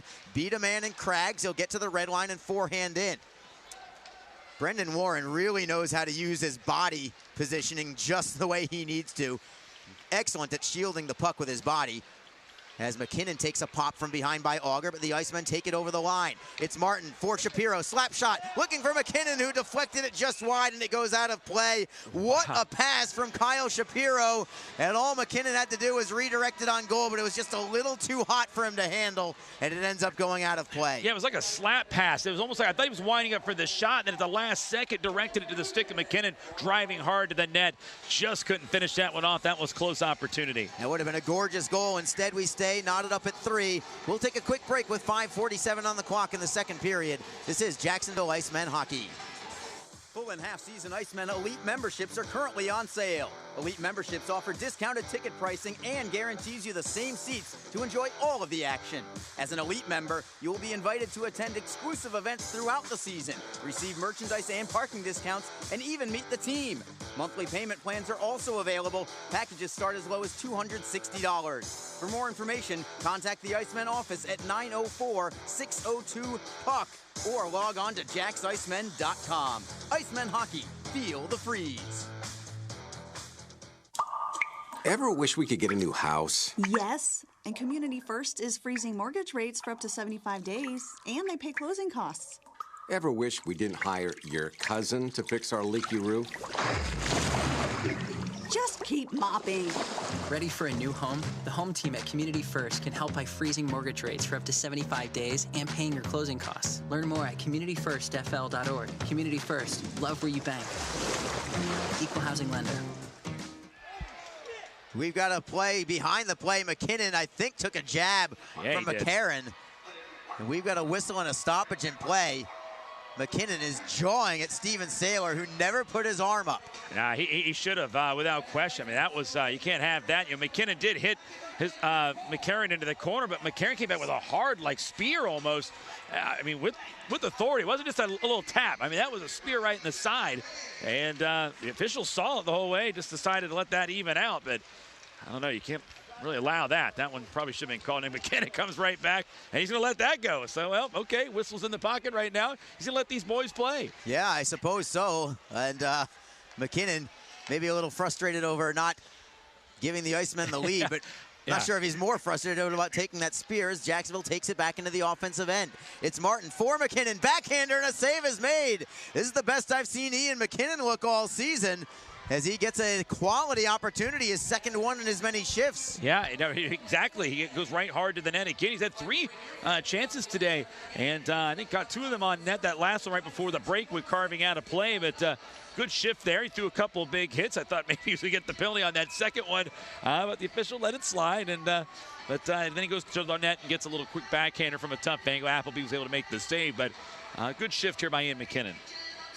Lines will change for the Icemen. It's Mike Hedden with John Albert and Chase Lang. Down to 5:13 to go in the second period. Jacksonville, after falling behind early in this game 1-0, have battled back. They've led at points of 2-1 and 3-2. As Mingo, great move around a couple of men in his own defensive end, pokes it high into the air. It ends up in the penalty box right by the scorer's table.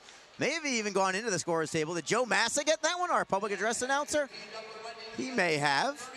Awful close. Got some other people down there.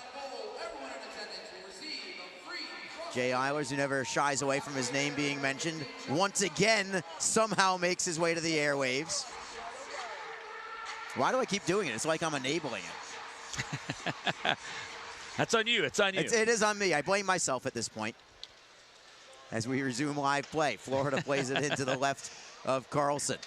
It's Mingo slamming it off the right wing boards for Chase Lang. 4-man rush for Jacksonville. Only 3 back for Florida onside as Lang's shot is deflected well out of play by Adam Smith. It'll be an offensive zone draw, though, for Jacksonville with 4:42 on the clock. Jacksonville in the midst of a 4-game homestand. And I'll tell you what, pivotal game for so many reasons, but among the reasons is coming off last night's victory at home over Orlando. You win this one today against Florida, and you finish off this homestand with a pair against last place Norfolk. You know, if you find a way to get a victory here, you could be staring a 4-0 homestand in the face. Yeah, it's very possible, without question. Icemen have had great success against Norfolk this year. Of course, the Everblades would contest, hey, don't take those guys lightly. Yeah, you're after right. last night's game. But, again, you're right. I mean, the potential is there. As another shot comes in from the point. They're stopped by Appleby, but that would be exactly what the Icemen need, and that's why this part of the schedule, despite all the games and the 3-3s, the 4-5s Icemen have, 90% of these games are going to be here in this building on home ice, and you got to utilize it to your advantage if you're really, really serious about making this push for a playoff position. It's the only way it's going to be. I mean, the Icemen only have, I believe, 7 road games left, but so many of those are at Florida, plus 1 at South Carolina. It's not as if these road games are going to be winnable games. They got to get a couple, obviously, but they will be underdogs in the next 3 or 4 road games for sure. It's Magwood for Florida in the offensive zone. Carlson makes a save. I'm not sure if he actually saw that one with a screen in front of him, but Jacksonville does pull it away and gets it through the neutral zone. Mingo is onside. Wrist shot is blocked. Rebound is cleared.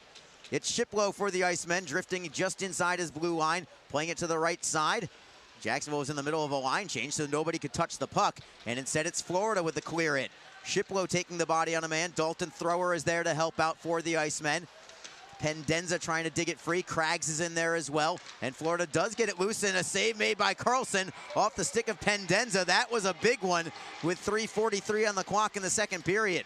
Jacksonville's worked so hard to have the lead or at least stay even here with Florida.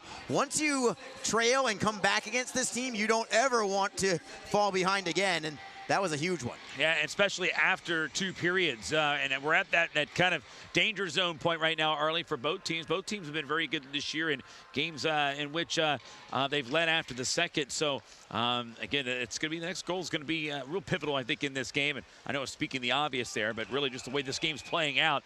Now both sides starting to tighten up a little bit after a little bit of a flurry of goals earlier in the period. Icemen try to get into the line, but they are going to be called offside. And to your point there, Reader, just give you an idea of just how different it is between being tied going into the locker room and potentially trailing in the locker room.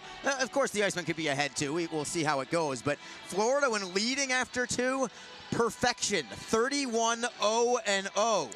When tied after 2 periods, losing record for Florida. Wow. Which is shocking to me at 3 wins and 4 regulation losses, plus 2 overtime losses, plus a shootout loss.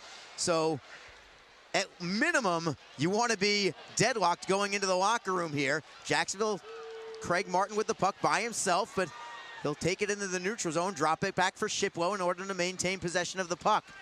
Thrower gets to center ice before wristing in. Appleby will block it there, try to play it himself. McKinnon in on a forecheck, but the Everblades have possession. It's Justin Auger, shifting from right to left, gets to center ice. Now he's over the blue line, Auger is. Trying to go wide on Shapiro, got a shot off the side of the net. Battling for it there is Albert. Stick gets separated from Hugo Wan. That allows Chase Lang to take over for the Icemen. Lang accelerating through center ice. Cuts away from one man, then another.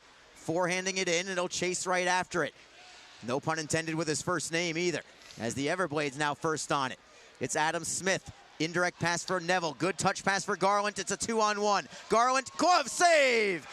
Adam Carlson keeps this game tied at 3. Out of nowhere, that became a 3-on-1, but Garland went all the way towards Carlson. Carlson just taking the shooter all the way while the defender took the passing lane.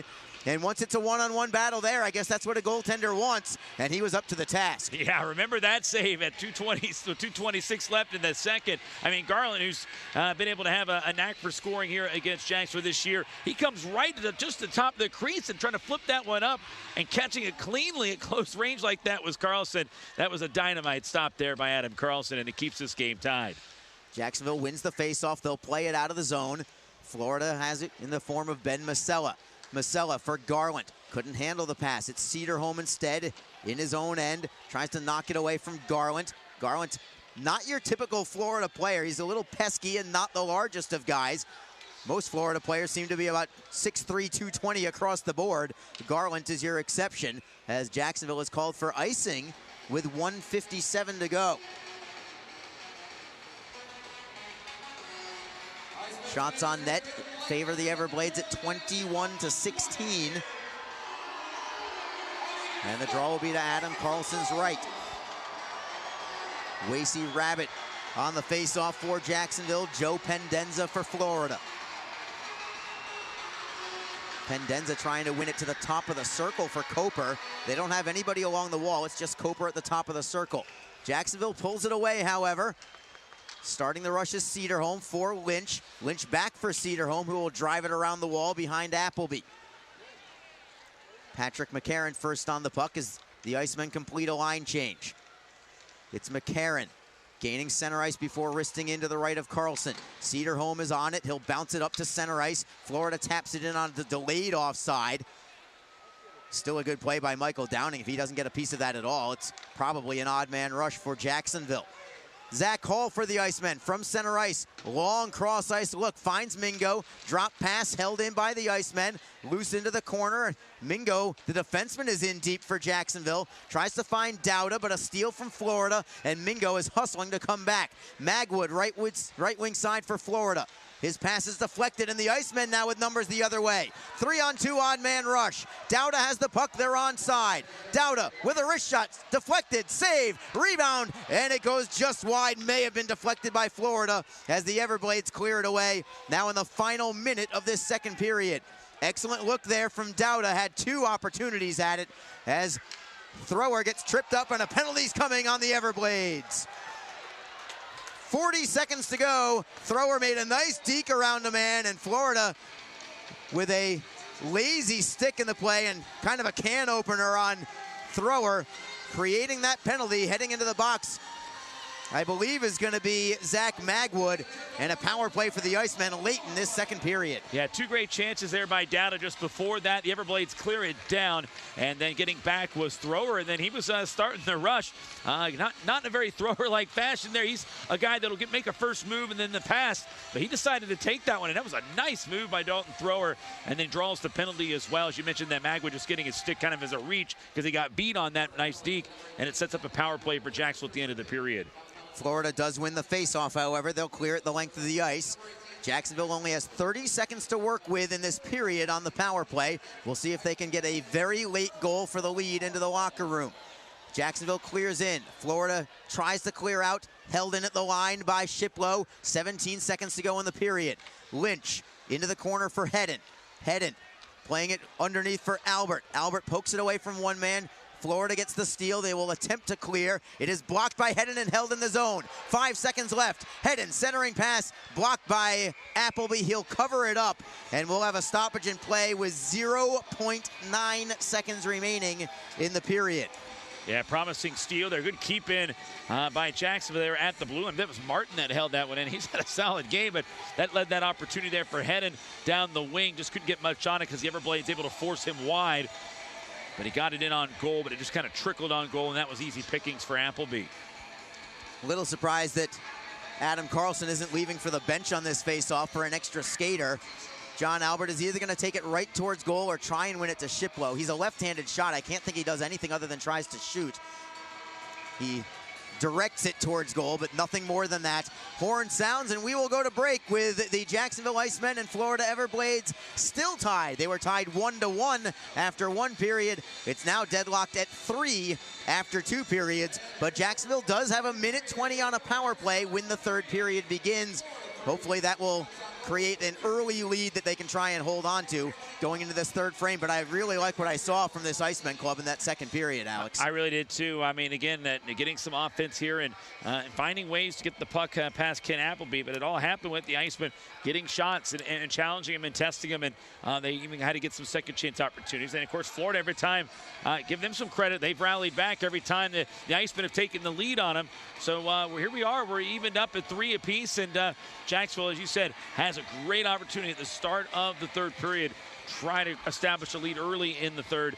We'll see if they're able to do it. But first, a little bit of a break for both sides. We will do exactly that. And when we return, we'll go through your scoreboard around the South Division as well and update you on the standings in the South Division, see just where Jacksonville stands. It's about that time of year where you really have to scoreboard watch almost on a nightly basis at this point. We'll also tell you what's ahead for the Icemen with some home games coming up this week as well, including one coming all the way from the Maritimes. More on that when we come back, though.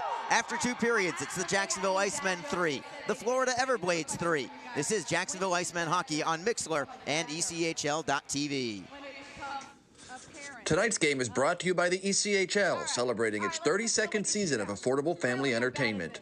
The ECHL would like to recognize the following league sponsors: AMI Graphics, official signage provider; A&R Sports, official hockey accessory supplier; AthleticNet, official jersey supplier; Barron Rings, official championship ring supplier; BFL Canada Risk and Insurance and Sutton Special Risk, sponsors of the 2020 ECHL Hall of Fame induction ceremony; Ephesus Lighting, the preferred lighting partner of the ECHL; the Fairley Group, official commercial insurance provider; Geico, official auto insurance of the ECHL; Handbid, the official mobile auction app; Honig's, the official partner of the ECHL officiating team; Howie's Hockey Tape, official hockey tape and lace provider; in Glasgow, official puck provider; the Migray Group, your source for game-worn jerseys; Ticket Galaxy, official ticket resale partner; and Warrior, official on-ice equipment provider of the ECHL.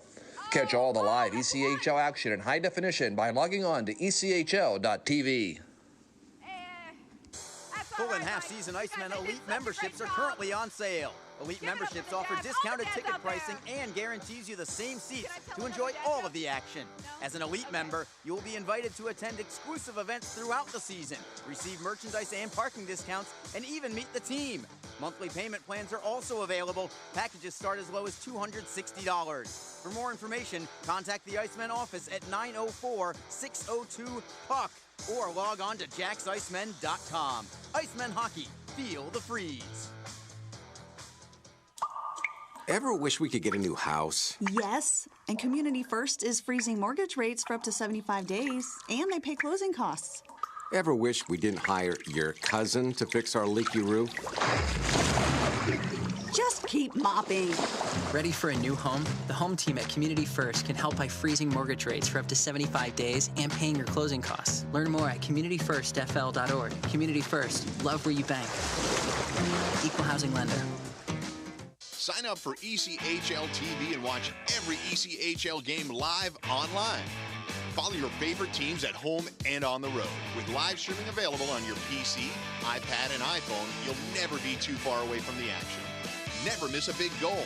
Relive your favorite ECHL moments in the video archives. And catch every game from around the league live. If ECHL hockey is on, it's on ECHL.TV. The Jacksonville Icemen offer discounted tickets for groups of 10 or more. Whether it's a company outing, a group from your school or church, or just a gathering of friends, the Icemen can help you set up a night of fun at a discounted cost.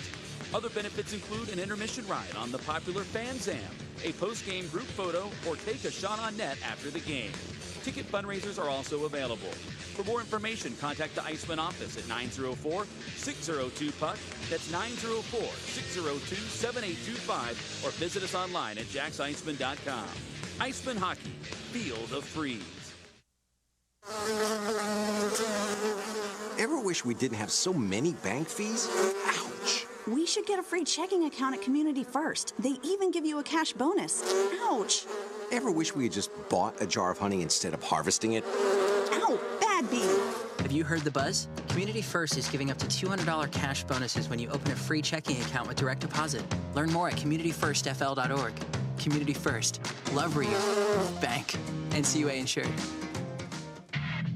NHL players have amazing talent, and some of the very best developed right here in the ECHL. Beagles in, he scores. Now, follow all your favorite ECHL alumni every night on NHL Network's primetime hockey show, NHL Tonight. Both teams recognize how big this matchup is. Fire save by Newman. Rebound. Goosebump stuff. NHL Tonight, every night 6 Eastern on NHL Network. If you feel that passion is just the start, if you think practice is never over, if you believe speed limits are just for highways, and Saturday mornings aren't made for cartoons, if you try, fail, learn, laugh, repeat, compete, respect, and unite, then you belong on our team. Join now at team.ccmhockey.com. The Jacksonville Icemen are always looking to give back to the communities of North Florida. The team offers a ticket fundraising program that many local nonprofits and schools and charitable organizations can take advantage of. The program is simple. Your organization sells tickets to an Iceman home game, and a portion of each ticket purchase will go directly to your cause. This is a fun and easy way to raise money and gain exposure for your organization or school. For more information, contact the Iceman office at 904-602-PUCK. That's 904-602-7825, or log on to jacksiceman.com. Fans, don't forget that you, your friends, or coworkers can enjoy the exciting action of Icemen hockey comfortably above the ice in a spacious luxury suite or at ice level with our new ice boxes, available for all Icemen home games. Both options offer food and drink and make for a great way to entertain your company's employees and top clients. For more information and to check game date availability, contact the Icemen office at 904-602-PUCK or log on to jacksiceman.com. Icemen hockey, feel the freeze. And we are back at the Veterans Memorial Arena along with Alex Reed. I am Arlie Johnson. It is a 3-3 hockey game between the Jacksonville Icemen and Florida Everblades after 2 periods of play. Set up for a fantastic finish here and hopefully a second consecutive home victory in as many nights for the Icemen. Reader, to the scoreboard we go. Again, 9 games across the league, including this one here. And every team in the South Division is playing. Then it has gone final in Atlanta, where the Atlanta Gladiators have defeated the Greenville Swamp Rabbits, but it was in overtime. 4-3 is your final score as Scott Conway gets the game winner, 2:44 into OT. So not the result you want in terms of overtime, but at least from my personal standpoint, I would rather that Greenville gets the 1 point as opposed to the Gladiators. I would agree with that, just because obviously the games in hand Jacksonville has on Greenville, and they are the team that is further ahead than Atlanta. And of course the Icemen we talked about are going to have 5 cracks in Atlanta, so they have plenty of chances to try to catch up with Atlanta. So yeah, that's a good score. You know, you're glad that Greenville didn't get 2. Unfortunately, both teams getting points in that situation. Those are the worst case scenarios, though, when when those types of things happen. Other scores from around the South Division. It's all Orlando tonight, or today. 5-0 at home over Norfolk. They just finished up their second period of play. So the Admirals right back to what we expected them to be, not the world beaters that they were yesterday. I think they must have channeled some of the 40th anniversary of the Miracle on Ice yesterday. Yeah. Because yesterday was the ECHL Miracle on Ice. That was the ECHL version, yeah. Yeah, it was, you know. And of course, the Everblades being the Red Army, you know, so, and... You know, it's a good description, actually. It's a good, maybe good analogy there. You know, you got the lesser team in Norfolk, at least the way the standings are concerned, going up against David Goliath type matchup. But yeah, you're right. There was your Miracle on Ice, ECHL style. Elsewhere around the South, the South Carolina Stingrays in a miniature Miracle on Ice, at least still to be determined.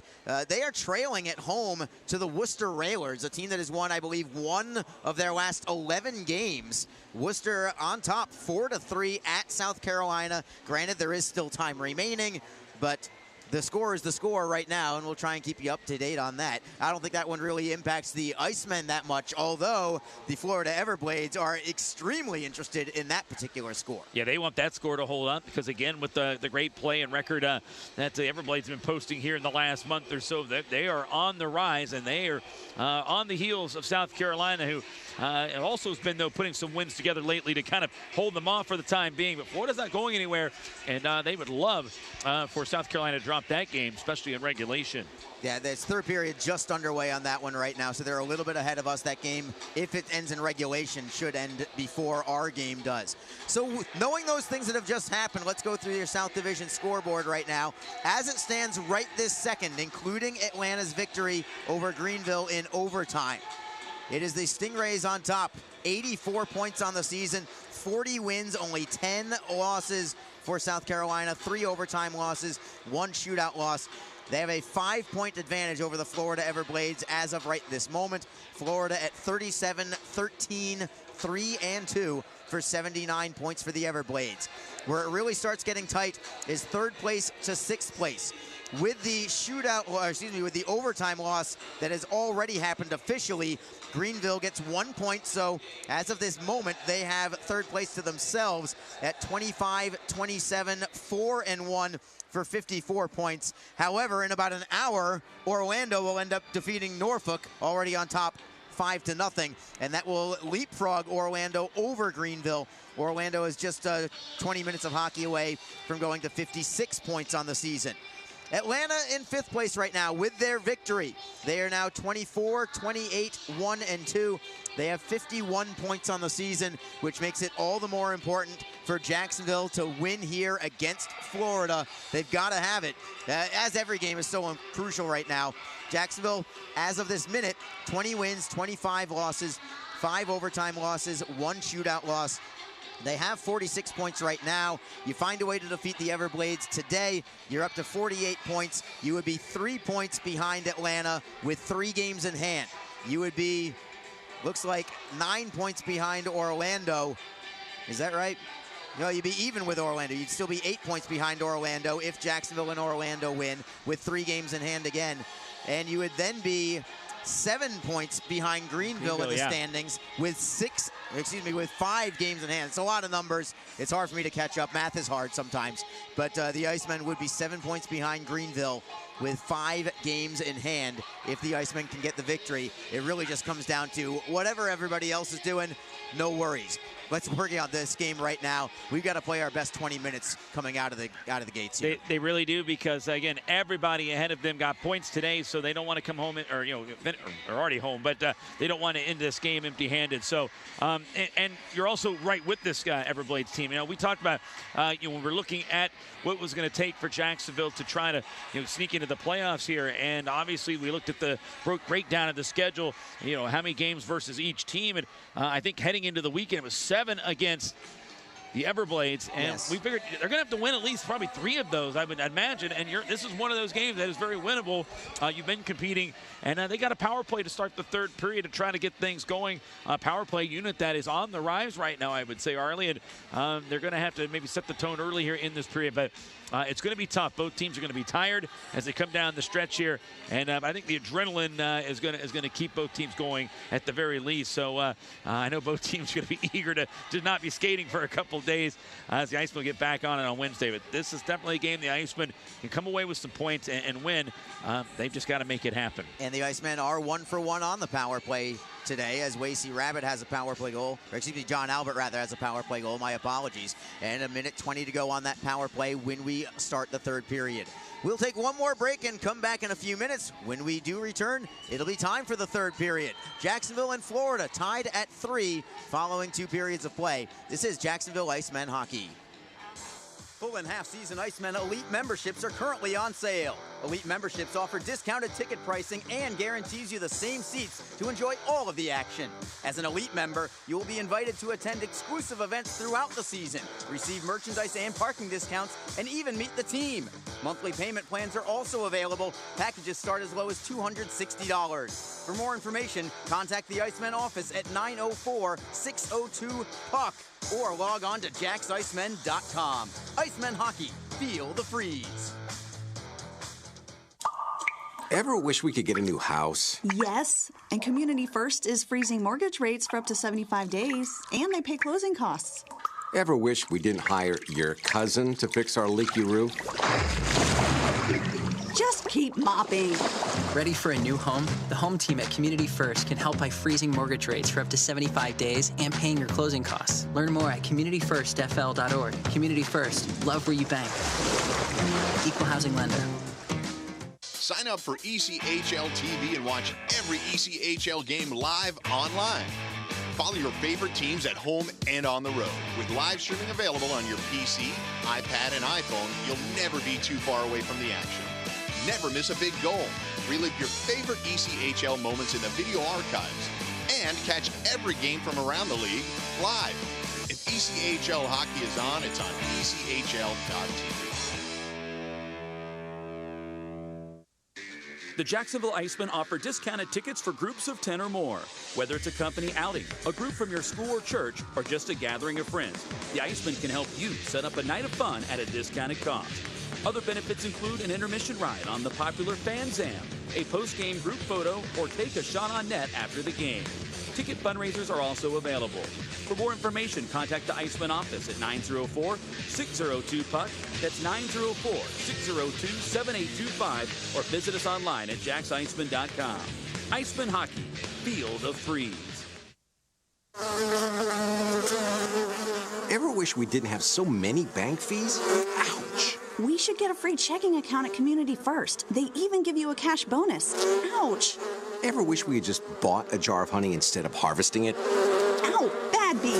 Have you heard the buzz? Community First is giving up to $200 cash bonuses when you open a free checking account with direct deposit. Learn more at communityfirstfl.org. Community First. Love where you bank. NCUA insured. NHL players have amazing talent, and some of the very best developed right here in the ECHL. Beagles in, he scores! Now, follow all your favorite ECHL alumni every night on NHL Network's primetime hockey show, NHL Tonight. Both teams recognize how big this matchup is. Fire save by Newman. Rebound! Goosebump stuff. NHL Tonight, every night 6 Eastern on NHL Network. If you feel that passion is just the start, if you think practice is never over, if you believe speed limits are just for highways, and Saturday mornings aren't made for cartoons, if you try, fail, learn, laugh, repeat, compete, respect, and unite, then you belong on our team. Join now at team.ccmhockey.com. The Jacksonville Icemen are always looking to give back to the communities of North Florida. The team offers a ticket fundraising program that many local nonprofits and schools and charitable organizations can take advantage of. The program is simple. Your organization sells tickets to an Iceman home game, and a portion of each ticket purchase will go directly to your cause. This is a fun and easy way to raise money and gain exposure for your organization or school. For more information, contact the Iceman office at 904-602-PUCK. That's 904-602-7825, or log on to jacksiceman.com. Fans, don't forget that you, your friends, or coworkers can enjoy the exciting action of Iceman hockey comfortably above the ice in a spacious luxury suite or at ice level with our new ice boxes. Available for all Icemen home games. Both options offer food and drink and make for a great way to entertain your company's employees and top clients. For more information and to check game date availability, contact the Iceman office at 904-602-PUCK or log on to jacksiceman.com. Iceman hockey, feel the freeze. We are back and the third period is underway. Jacksonville on a power play. They have the puck deep in their own end. It is Bobby Lynch skating up the right wing. He'll gain center ice and wrist it around the glass. Appleby stays in his crease, and the Icemen are first on the puck. Behind the net in a centering feed, deflected away by the goaltender's paddle. Comes in front, and it went right by a couple of Icemen players who could have poked it into an open side. Jacksonville still has possession. It's Martin right circle for Shiplow. Center point to the left for Hedden at the circle. Shot towards goal, save is made. Rebound poked away by Florida. Look out. Here come the Everblades 2-on-1. Coper left side with Neville. Flip pass deflected wide by Neville. And Jacksonville fortunate to stay tied right now. You could say the same for Florida. They are fortunate to be tied as Jacksonville nearly took the lead on the power play. Here is Brendan Warren gaining the line, waiting for a couple of teammates to get onto the ice as the puck goes off the referee, and Florida ends up with possession. Hunter Brinker's shot deflects into the corner. Just 5 seconds to go on this power play for Jacksonville, so they will not convert on it. We'll stay tied at 3 as Chase Lang takes it into the zone onside for the Icemen. Poking it behind the net is Lang. Team's now skating 5-on-5. Warren taken down right in front of the referee, Steven Saylor, as Adam Smith backhands it around the end boards for Masella. Masella up the right side, stolen by Cedarholm, held in for the moment, off the boards and trickles out to the Jacksonville line. Mingo's quickly ahead for Rabbit. Over the blue line is Wasey Rabbit. Waits for a trailer. He'll backhand it behind the net instead. Lang and Smith cancel each other out. That gives it to Masella on the right wing side. Hunter Garland from center ice. Touch pass for Hunter Brinker. Then it's Winicky. Winicky loses it at the line. Jacksonville tries to get it back, and they do. It actually create an offside call as Winicky touched it up again just at the blue line. Just over 2 minutes gone by in the third period. It's a 3-3 hockey game. And for Jacksonville, curious how they want to play this one. You know, you can't go into a defensive shell. You're tied, so you want to make sure that you're pressuring the Florida net, but you have to be so smart defensively in this period. You cannot make an error on that end of the ice right now. No, you can't. You definitely cannot. And again, this is just the next goal is looming in this game, wherever it is going to be for either team here. Whoever is able to connect is going to be able to kind of control the rest of the pace for the game. Jacksonville with a steal on the offensive end. It's Shiplow, left circle, cross ice for Dowda, and it was on the opposite side of him. He needed it to be on his left side to get a one-timer away. Dowda does try to hold it in. Knocked away by Florida, taken back by Thrower briefly. Florida with a steal. It is Waugh, possible 2-on-1, centering pass deflected out of the air by Craggs, but not on goal. It was well defended by Luke Shiplow, and Jacksonville fortunate to get away with yet another odd man rush. Yeah, they're giving up too many of those opportunities. Eventually, Florida's going to put one of those home if you give them too many of those type of chances. Again, I know you want to keep the puck in, but you got to make certain that you have 100% precision on that one, because, again, they'll go back on that odd man rush just as they have already twice here in the period. Coper, cross ice look for Magwood, who takes it off the end boards, or the kick plates rather. Magwood into the zone. Centering pass is blocked, but the Everblades hold it in the offensive zone. Pendenza for McCarron, centering pass, deflected away, comes free for Leidsman for Jacksonville. Leidsman for Albert, spins away from the corner, and another steal by Florida. All alone, and a huge block by Shapiro on Pendenza. What a big-time play that was from Kyle Shapiro. Everblades still pressuring, however. Shapiro pinning up against a man against the wall. Florida tries to shoot towards net, but it goes off the side of the net. Coper well behind the play in a bear hug with Kyle Shapiro. They were rolling around like they were on a sheepskin rug. That was awkward. Lang for Warren, who will forehand it in. Very awkward, but it's okay. Everything's fine. Hunter Brinker for the Everblades takes it over the blue line. And a save made by Carlson. I mean, wow, I don't know where that came from, honestly, Reader. I love the description. I mean, if that wasn't painting the picture, then I don't know what was. Yeah. That was perfect. Tell me I'm wrong. No, it was a little. It was like, all right. It was all uncomfortable. Right, guys, you had plenty of time to separate, but very uncomfortable. Well, maybe they're having a discussion about things. Maybe they're both just said, "Hey, we're both tired. We've both been playing a lot of hockey here in the last 3 days. Let's just lay down for a second." But going back to the seriousness of all of that, seconds before the rolling around, it was a big-time block from Kyle Shapiro as Pendenza was maybe 25 feet away on the left side of the slot, and that prevented a great opportunity from Florida. Oh, that one clanked off the tunnel down there. Ends up out of play. Yeah, I don't know if I've ever seen a puck go into the tunnel there in the corner. It was on a attempted dump in by Jacksonville into the corner, but it went wide of the netting and over the glass and right into the corner, right around, I think that's section 111, if you're familiar with the arena, which you may or may not be.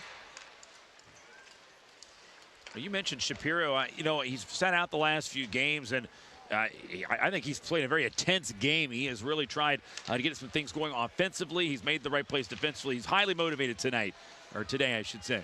It's a good pass from Martin to Cedarholm, taking him into the Florida zone. Centering feed deflected away. Dowda got just the tip of his blade on it, but not enough to get it anywhere near goal. The Icemen return right back after gaining the line. Soul will rip it around the end boards, trying to clear it around the wall. Martin got a piece of it, holds it in the zone with the help of his Hall. Martin's pass, however, deflects by the Everblades, and it's over the glass and off the netting for another offensive zone faceoff. This third line for Jacksonville, I think, has been the best line today. I would agree. I mean, Dowda has been playing very well. Of course, Martin's already got 3 assists here in the game. And, these guys have really been plugging away. And so I really like the pace and the effort from this line. And Jacksonville needs that. They need all 3 of their lines to be contributors. And I think here in recent weeks they've been getting that. There's been some nights, some lines have disappeared. But for the most part, in the last 2 weeks or so, in this 10-game stretch, let's say, everyone's been kind of contributing, and that's exactly what Jacksonville needs coming down the stretch. Florida with a aerial stretch pass to Neville. Couldn't handle a bouncing puck. Jacksonville with a great tape-to-tape feed for Lang, who will wrist it off the glass behind the net of Appleby. And Mike Hedden is first on the puck as well for Jacksonville. Board work being done by the Icemen. It's Lang to the blue line for Shiplow. Wrister is deflected just wide. Didn't miss by much from Mike Hedden. Comes off the boards for Albert. Albert into the high slot for Lang. Goes off a stick into the opposite corner. McCarron drives it off the glass and safely to center ice. Jacksonville coming right back with it. Shiplow tries to clear in, but that goes out of play as well. And into the other tunnel. Yeah, it's souvenir night here. It's Veterans Memorial Arena. I mean, pucks are just going out and into the stands and the tunnels at will. I'm not sure if I've seen a puck go into either of those tunnels in 3 years, and we just saw one go into each of them in less than a minute. Yeah, bizarre. The things you see or don't see until now. Faceoff is at center ice, right on the dot at the Jacks logo, the 3rd uniform logo. Kyle Shapiro will forehand it in behind Appleby's net. Appleby blocks it for Smith. Winicky chips it off the boards and out safely. Florida is playing things safely in their defensive zone. Jacksonville looking to do the same thing. They've been caught a couple of times with some errors, but they've gotten away with them thus far. Florida stick handles out of their own zone with Garland. Garland with a give and go. He's over the blue line onside. Cuts to the right. Wrist shot and a score. I don't know how that one went in, but Hunter Garland with a shot that goes off the right leg of Adam Carlson and into the net. And with 13:54 to go in the 3rd period, the Everblades regain the lead. It's 4-3. Yeah, Garland with a shot from the top of the circle, and it kind of clipped off the pad of Carlson and clipped in. I think it's another one Carlson would like to have back, but all season long, Garland, you talked about being kind of a pest, but he's that guy that is pesty from a scoring standpoint. He seems to find and get those goals against Jacksonville. He's done it all season long and gets a good goal right there and a go-ahead marker now for Florida. And Jacksonville now is going to have to, after taking 2 or 3 leads in this game by a goal, Florida's battled back. Now they have the lead back. The Icemen got to find a way to battle back and get this one even once again with Florida. Every team ahead of them in the standings has at least a positive result of some kind, either 1 or 2 points. Jacksonville cannot be the only team that comes away empty today. Or at least they don't want to be. Warren plays it behind the Florida net. Appleby will knock it down for McCarron. McCarron around the wall to the blue line. Cedarholm holds it in. Cross ice it is Mingo, left point. Mingo defended by Auger, playing it for Rabbit at the left circle. Rabbit with a sharp angle shot, and a save is made by Appleby. No rebound, and the draw comes to his right as we go to break.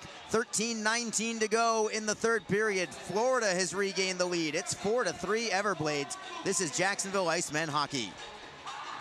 Ever wish we could get a new house? Yes, and Community First is freezing mortgage rates for up to 75 days, and they pay closing costs. Ever wish we didn't hire your cousin to fix our leaky roof? Just keep mopping. Ready for a new home? The home team at Community First can help by freezing mortgage rates for up to 75 days and paying your closing costs. Learn more at communityfirstfl.org. Community First, love where you bank. Equal housing lender. Sign up for ECHL TV and watch every ECHL game live online. Follow your favorite teams at home and on the road. With live streaming available on your PC, iPad, and iPhone, you'll never be too far away from the action. Never miss a big goal. Relive your favorite ECHL moments in the video archives. And catch every game from around the league live. If ECHL hockey is on, it's on ECHL.tv. The Icemen find themselves trailing again. They trailed 1-0. They led 2-1 and 3-2. Now they trail again at 4-3.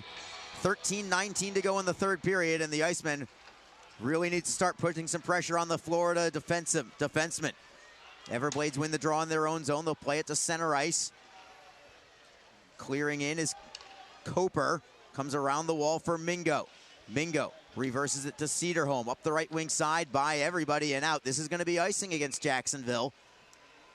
Florida out shooting Jacksonville 23-20.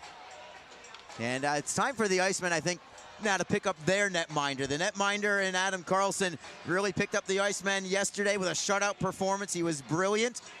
Yeah, I think it's now the Icemen's turn to say, you know what, buddy, we got you. I know you didn't want to give up that goal and felt like you could have had it. It's our turn. We got your back, and that's what they've got to do here. That's why it's a team game in part. Yeah, I mean, in so many games, Adam Carlson has bailed out his team and won a game for him. And you know, today, there's a couple goals we could argue that maybe Carlson, and Carlson knows it, that he'd like to have those back. He would like those ones that he would normally stop. And now it is time for the guys to say, okay, we're going to go out and get those goals now and help you out. And it is time for that favor to be returned here at this point. And we talked about it, and listen, Carlson's played a lot of hockey here as of late. He has appeared in each of the Icemen's last 16 games, and he has started the last 13. So, I mean, he's logging a lot of time. And we're talking about games in 3-3s and 4-5s. He's been logging them all. Yeah, and he got his goals against average under 3 after the shutout yesterday. Got a save percentage over 90% after yesterday. You want to see him get back under those numbers after today as well, as the Icemen, more than anything, just want to find a way to win. John Albert up the right side for Chase Lang. Lang knocks it into the left of Appleby. Albert get a piece of it for Lang. Lang to the blue line for Mingo. Holds the shot, goes to Albert instead. Turnaround shot. Score! Johnny Albert reties it at 4 with 12:18 to go. Beating a screened Ken Appleby, top shelf to the glove side. What a shot by John Albert, and there's the response. And John Albert, the veteran, coming up big and getting that goal back and caught the puck at the slot. Little turnaround move, and then was able to beat Appleby on the glove side, getting him to slide just enough to the right, and that puck trailed away. In fact, I don't know, there was a little bit of traffic in front of Appleby, but man, what a tally that time as John Albert getting it home for Jacksonville, and it's a 4-4 game. Fantastic from Jacksonville. Here's Joe Massa with your call. The game in 7th on the season. Number 16, John Albert. Assisted by number 10, Dejan Mingo. And number 11, Chase Lang. Time of the goal, 7 minutes, 42 seconds. Once again, your Iceman goal scored by number 16, John Albert. Assisted by Mingo and Lang. Time of the goal, 7:42. So that goal came just a minute 36 after Florida took the lead. An excellent response from Jacksonville, but now it's Florida looking to pressure. Pass, however, went behind Adam Smith, goes all the way to center ice. 4-4 hockey game. Fans are getting their money's worth today on this matinee affair as Craig Martin looks for a steal at his own blue line. Got it loose for Warren. Warren tries to get it by a double team for Florida, and Hunter Brinker knocks it free, only to give it up to Shiplow. Shiplow driving it off the glass and out into the Florida end. Icing will be waved off as Patrick McCarron loses it to Wasey Rabbit. Rabbit into the boards trying to find Warren. Big collision. Rabbit in front for Lynch. Couldn't put it on goal. Rabbit for Lynch again, and he put it wide. Bobby Lynch had 2 chances at it, but couldn't regain the lead for Jacksonville. Pass goes into the high slot, but Florida picks it off. It's Winicky from center ice. Winicky with a good feed to the right for Pendenza. Pendenza pushed to the ground by Kyle Shapiro on a good defensive effort. Lynch feeds it to Shapiro. Shapiro got spilled on the play. Will play on as the Everblades have it in the neutral zone. It's Pendenza over the blue line. Centering pass. Tipped away on a good back check from Mike Hedden, who finishes his check. Hedden taps it free for Leidsman. Leidsman can't get it away from Pendenza. Pendenza tries to pivot on a man, and Shapiro stands him up at the wall. Shapiro then takes the puck away behind the net. Koper all alone for Magwood. Big save by Carlson. Rebound skated away by Shapiro. Then back and forth we go as the Icemen get it to center ice and clear it in. The intensity really ratcheting up right now with 10:05 to go in the third period. Jacksonville with a steal in the offensive end. It's Lang, great move around one man. Behind the Florida net, on his backhand. Great move around Soul, goes back behind the net, looks to center, goes to the blue line instead for Mingo. Lang gets it back at the circle. Chase Lang, left circle. To the forehand, puts it high and wide, comes all the way to the blue line. Cederholm will hold it in. Cederholm for Lang, back for Cederholm, winds and fires, and a save made. It lands on top of the net. I think it might have gone off the netting anyway. Okay. It was going to be a face-off anyway, but it landed right on the top of the net behind Ken Appleby. And back and forth we go in what is turning into a fantastic game. Yeah, this has just been a roller coaster ride today, and it has been fun to watch. Both teams going hard, both teams trying to fight through fatigue and scrapping here for this hockey game. There was a shot by Cederholm. Yeah, I thought for a minute it hit off the high glass. It came right back next to the Gatorade bottle on top of the net. But I think you're right there. It did clip off that netting after I took a look up the video feed of it. Jacksonville wins another offensive zone faceoff. It's Cederholm rimming it around. Hall tried to keep it in, couldn't do it. It's a bouncing puck belonging to Florida. Wah loses control. It gets deflected into the corner in Jacksonville territory. The Icemen try to play it around. It is Mingo for Hall. Hall slams it off the boards and out.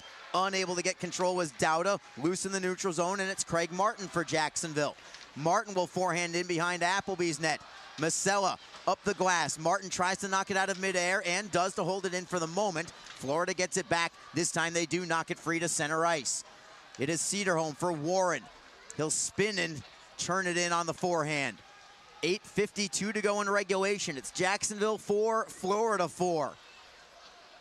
Masella standing behind his own net. The Icemen in no rush to pressure him. Warren's waiting between the hash marks. Lynch and Rabbit are at the blue line. A 1-2-2 zone here for Jacksonville.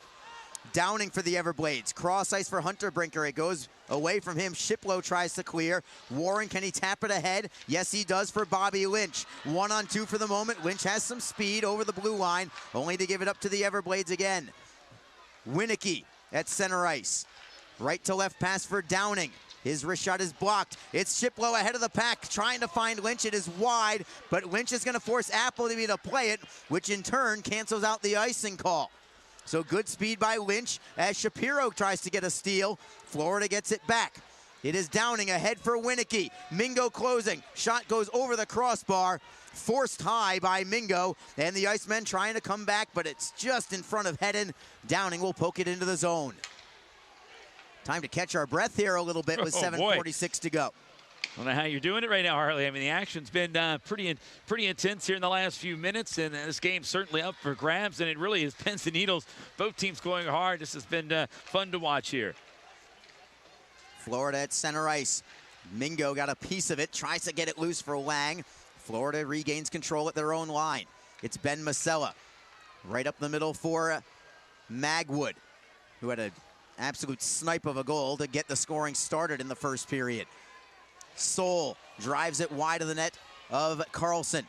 It's Cederholm for Jacksonville, carrying up the left wing side. I think Jacob Cederholm's played a very strong game. We've got an offside call on Florida because of the linesman.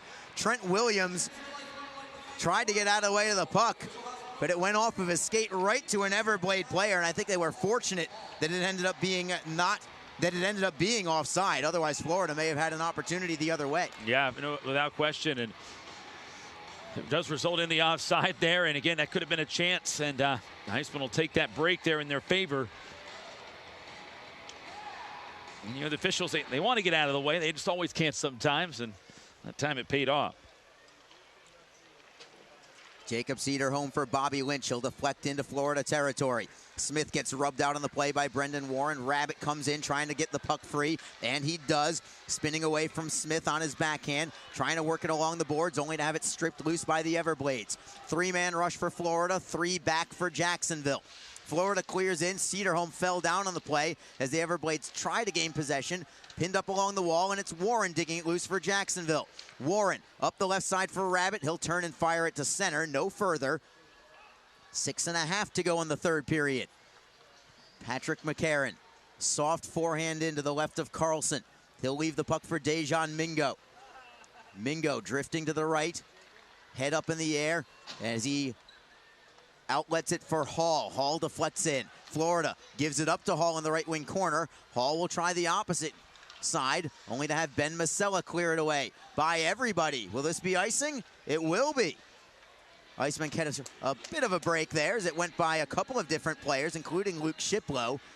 But they'll take the offensive zone draw with just 6:02 to go in the game. That goal by Albert, his second of the game. It's the third time this season he has posted a 2-goal performance. He's got 7 goals on the year, and 6 of them have come in a matter of 3 games. Albert scoring 2 goals at Norfolk on November 30th. He did it again on January 31st in that wild game with Fort Wayne. And here today, now has 2 more tallies. Jacksonville working hard in the forecheck. Adam Dowda got spilled on the play just as he tried to steal the puck. Florida gets it back. They'll play it ahead for Craggs. Possible 2-on-2. Craggs with a wrist shot. Goes wide. Did that go off the post too, maybe? Maybe off the end, maybe off the butt end of the stick from Carlson. He's got a nice smile on his face right now as he lifts his mask and we go to break. I think that caught the butt end of the stick of Adam Carlson, keeping it out of the net. 4-4 with 5:39 to go. This is Jacksonville Icemen hockey.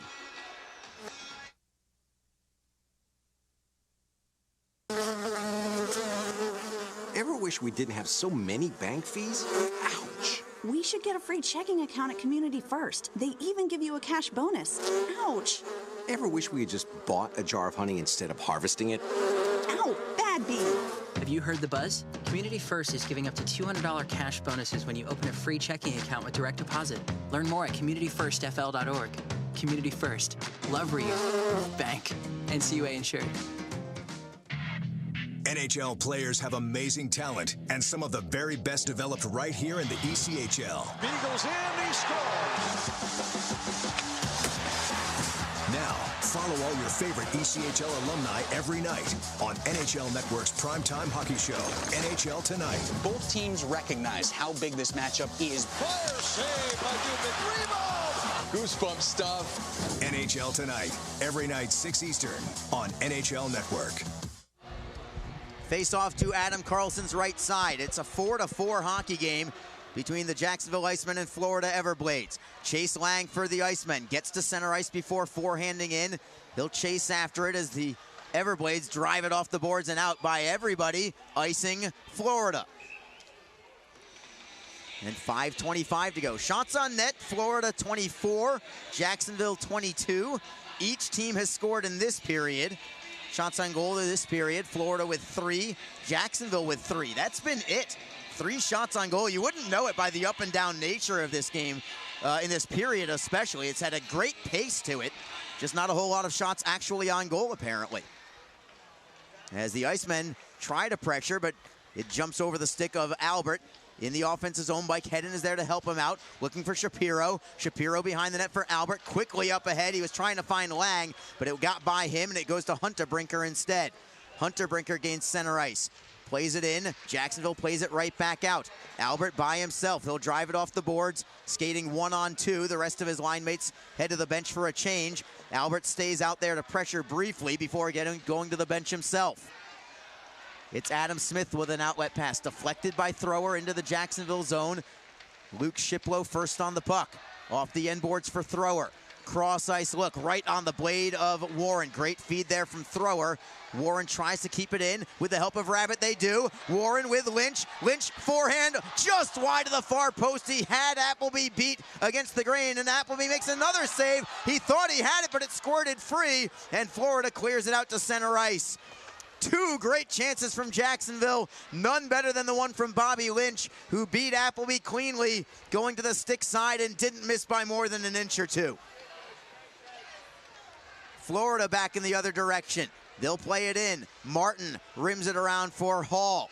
Hall, outlet pass for Dowda at center ice. Bouncing puck, comes free to Martin. Martin, great move to the backhand, cuts it into the slot, and it's stolen away there by Florida and played up the left wing side. Neville 2-on-2 with Magwood. Magwood at the blue line, gives it up to Dowda. Dowda and Hall try to get it free for Cedarholm, and they do. Mingo to the left wing for Jacksonville. For Craig Martin, who's had a whale of a game with 3 assists today for the Icemen. Martin clears in. There's 3:30 to go in regulation. It's a 4-4 hockey game. McCarron behind his own net. Lang between the hash marks. McCarron to the left wing for Soul. Soul, the 6'6 defenseman, clears it in. Florida is first on the puck. Comes to the blue line for Soul. Shot is deflected wide by Albert. Craggs holds it in. Masella for Soul, left point, wristing it intentionally wide, trying to get it to Karam back in front. It goes to the far boards instead. Lang looking for Albert. Albert for Hedden, cross ice, it's Thrower, then for Albert. Great passing to take it into the zone. Albert tosses it over the crossbar. Hedden tries to keep it moving to the blue line, but it's picked off there by Florida and played into the zone by Auger.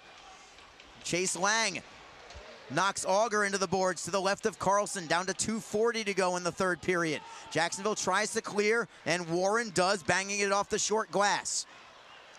Downing on the puck for Florida. He'll gain center ice and rim it around. Mingo tries to deflect it away from Hunter Brinker, does so perfectly to Wasey Rabbit. For Brendan Warren with speed. Over the line, onside is Warren. Warren with a sharp angle shot, it's over the bar. Lang unable to keep it in, or Lynch rather unable to.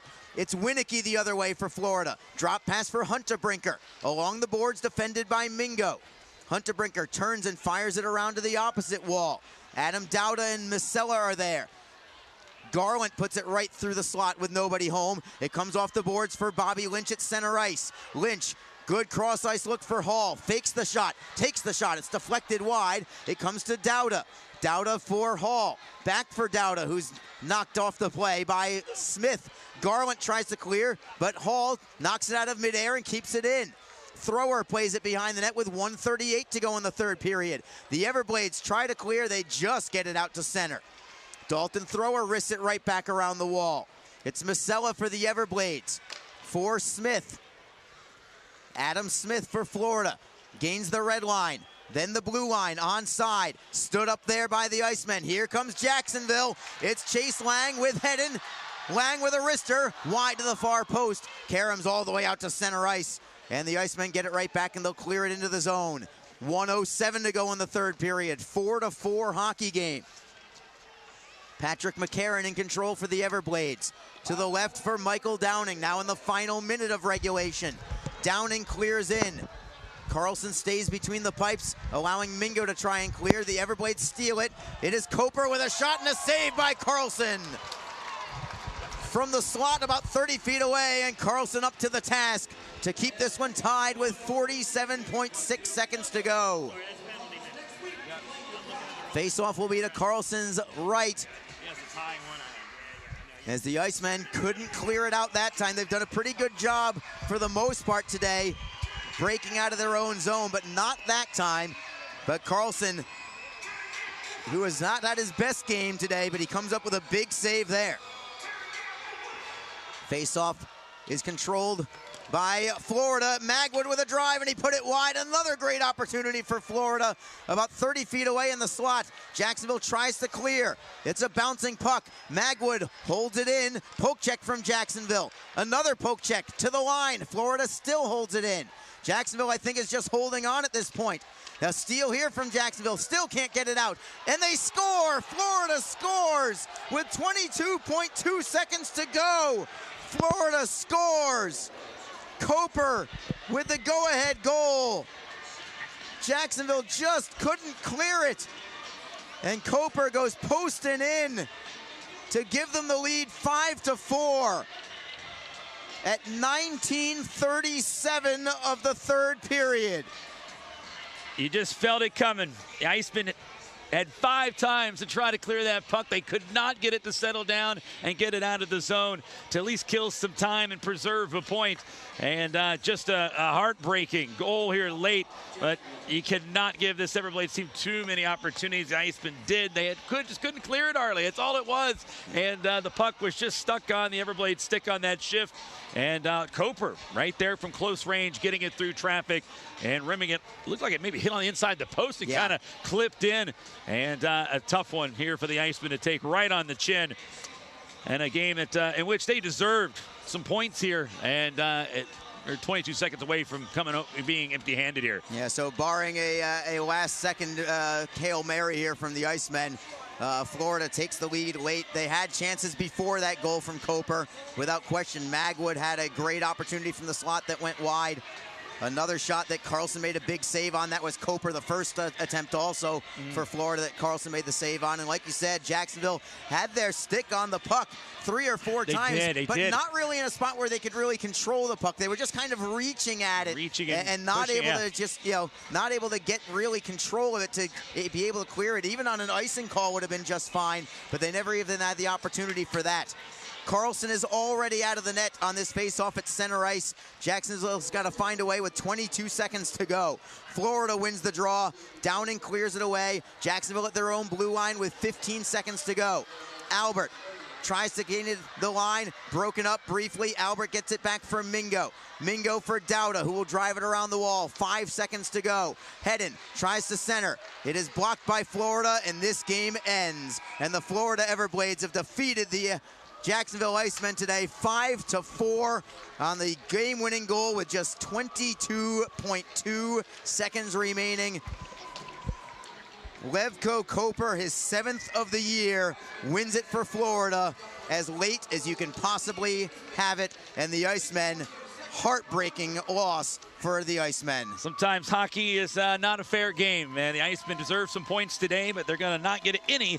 They come home empty-handed or remain home empty-handed in a game in which they, I think, were at least deserving of a point. They never know what happens in overtime, but the Everblades refused to go away today. I mean, Arlie, the Icemen had 2 leads today at the points and just couldn't hold them off. So, I mean, all the credit in the world goes to the Everblades. They found a way to keep it tied and found a way to get the win at the very end. And the Icemen deserved a better fate today, plain and simple. They did. Not that Florida didn't as well. I thought that overtime would have been very worthy of a game like this one for today and have each team get a point and, win or lose at that point. But to have it end that way, that is deflating, and Jacksonville now has to find a way to have that light of fire underneath them going into Wednesday's contest against the Norfolk Admirals. Yeah, and that's a must-win game for the Icemen. Again, we talked about it. At some point, there, with the amount of games the Icemen have still left with the Everblades, I mean, it was 7 heading into the weekend. Now it's down to 5. They're going to have to win some of these, Arlie, because they got to get enough points here to try to compete. And this was the day to try to come away with some points. They come home empty-handed. Now they have to get these start winning games. And a must-win game is Wednesday against Norfolk, and again on Friday against Norfolk. I mean, that is a game in which, in all essence, is a winnable game, and Jacksonville is going to have to make certain they get that done.